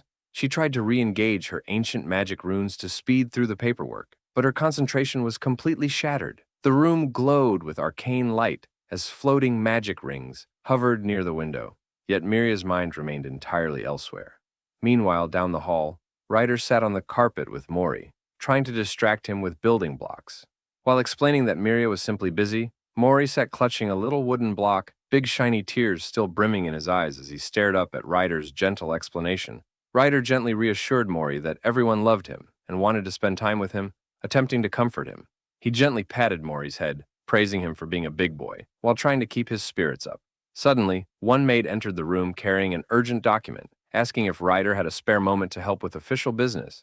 Ryder reviewed the document and realized he could deliver it quickly, asking if someone could keep an eye on Mori while he took a short trip. Down in the hallway, one maid knelt on a woven rug alongside Mori, giving him crayons and paper to play with. With absolute pride, Mori held up a freshly colored picture of a bright blue flower. The maid enthusiastically applauded the masterpiece, showering little Mori with endless praise. The maid declared that Mori was destined to become a world-renowned artist and vowed to preserve the drawing in the official mansion archives. Suddenly, another maid called out from the hallway, asking for quick assistance with a task, forcing her to step away briefly. But before leaving, she promised to return in a jiffy as Mori happily sat at his miniature wooden table, hard at work on his next creation. Mori carefully put the finishing touches on a detailed drawing showing Miria hugging him tightly with golden magic floating around them. Staring down at his completed artwork, he let out a satisfied grin, thoroughly pleased with his artistic genius. Imagining how thrilled Miria would be when she saw it, Mori became super excited to deliver his gift straight to her office. Carrying his paper tightly, Mori tiptoed down the corridor and peeked through the cracked doorway of Miria's study. Inside, Miria was still sitting amidst piles of documents, with glowing golden runes floating continuously around her workspace, showing just how intense her workload was. Miria remained immersed in her magical research, completely unaware of the tiny guest waiting outside her door. Realizing she was still hard at work, Mori stepped back outside the room, deciding to wait patiently right by the doorframe. The little guy clutched his drawing tightly against his chest, determined not to ruin it before showing it to her. Settling in for a long wait, he held up the paper to inspect it again, making cute little noises as he admired his own work.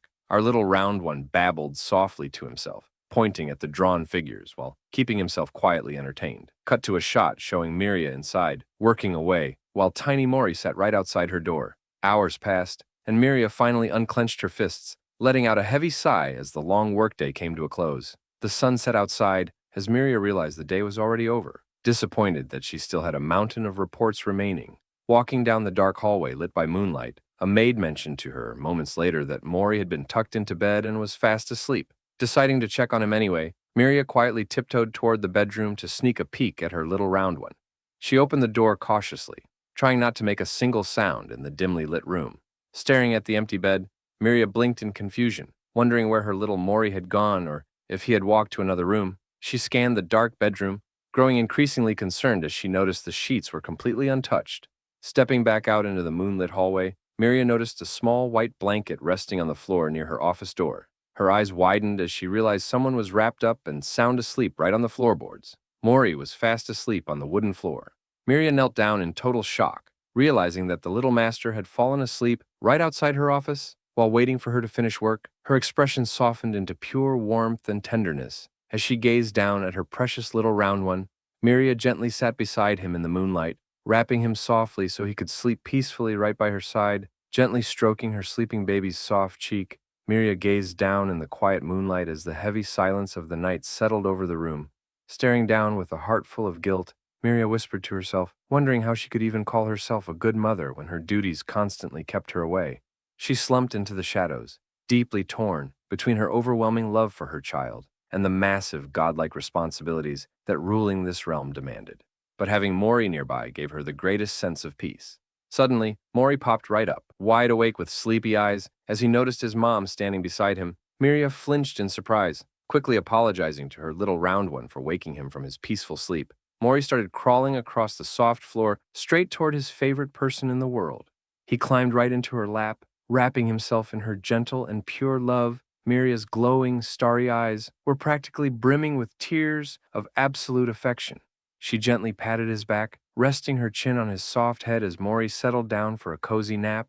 Mori snuggled deeper into her warm robes, letting out a cute little sigh that completely melted his mother's heart, letting all the stress of her ancient administrative workload wash away. Meanwhile, Ryder and Anna finally came back after some errands.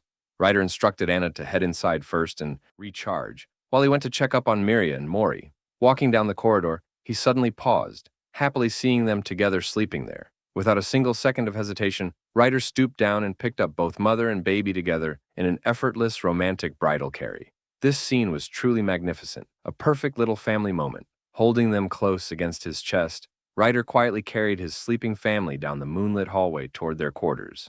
The next morning in the kitchen, the maids dropped their jaws in absolute eye-popping disbelief. Sitting on the wooden counter was a dazzling, glowing blue cosmic sphere, an ultra-rare cosmic fruit known as a rubeni. The maids freaked out in a complete frenzy, desperately asking how on earth they had managed to get their hands on such a legendary space delicacy. Ryder stared at the glowing orb in confusion, as the floating helper explained that it was a priceless fruit grown deep inside celestial nebulae. Seriously, how did this end up in a kitchen? Space Uber delivery goes hard. The maid added that eating just one bite granted immunity from all illnesses for 7 whole centuries. As Miria sliced it up, Ryder immediately asked how much a single piece cost. The moment he heard the astronomical price tag, dollar signs literally lit up in Ryder's eyes, while golden coins rained down in his imagination. Ryder yelled in total shock that they were casually eating a fortune, but the maid ignored him completely and fed the first slice straight to Mori. Mori took a bite, and his eyes instantly lit up with pure, sparkling cosmic ecstasy. Miria took a taste too, declaring that it was absolute culinary perfection, while pink hearts virtually floated around the room. Everyone sat together in a cozy circle on the floor, eating priceless space fruit together, creating a deeply satisfying family moment. Miria smiled softly as she watched everyone enjoy the treat, feeling a deep sense of contentment inside. Looking at them and seeing the loving household vibes, Miria vowed to keep working hard to protect this peaceful daily life. Later that afternoon, Ryder sat on the rug, reviewing official papers, while tiny Mori sat on his lap, clutching his fluffy brown teddy bear. Mori aggressively shook his stuffed bear around, like a wild toddler on a rampage. With maximum force, Mori yeeted the bear straight across the room. Ryder simply watched in utter confusion as the poor teddy bear landed face down on the white carpet. Mori looked back up at Ryder in complete shock. Ryder deadpanned that Mori was the one who had thrown it in the first place. Unfazed by logic, Mori dashed across the room to rescue his fallen comrade. Scooping up the fluffy bear, Mori sat right on top of Ryder's leg, squeezing his bear close, while Ryder remembered how Mori had been sitting on him earlier. Ryder's expression softened into a gentle smile.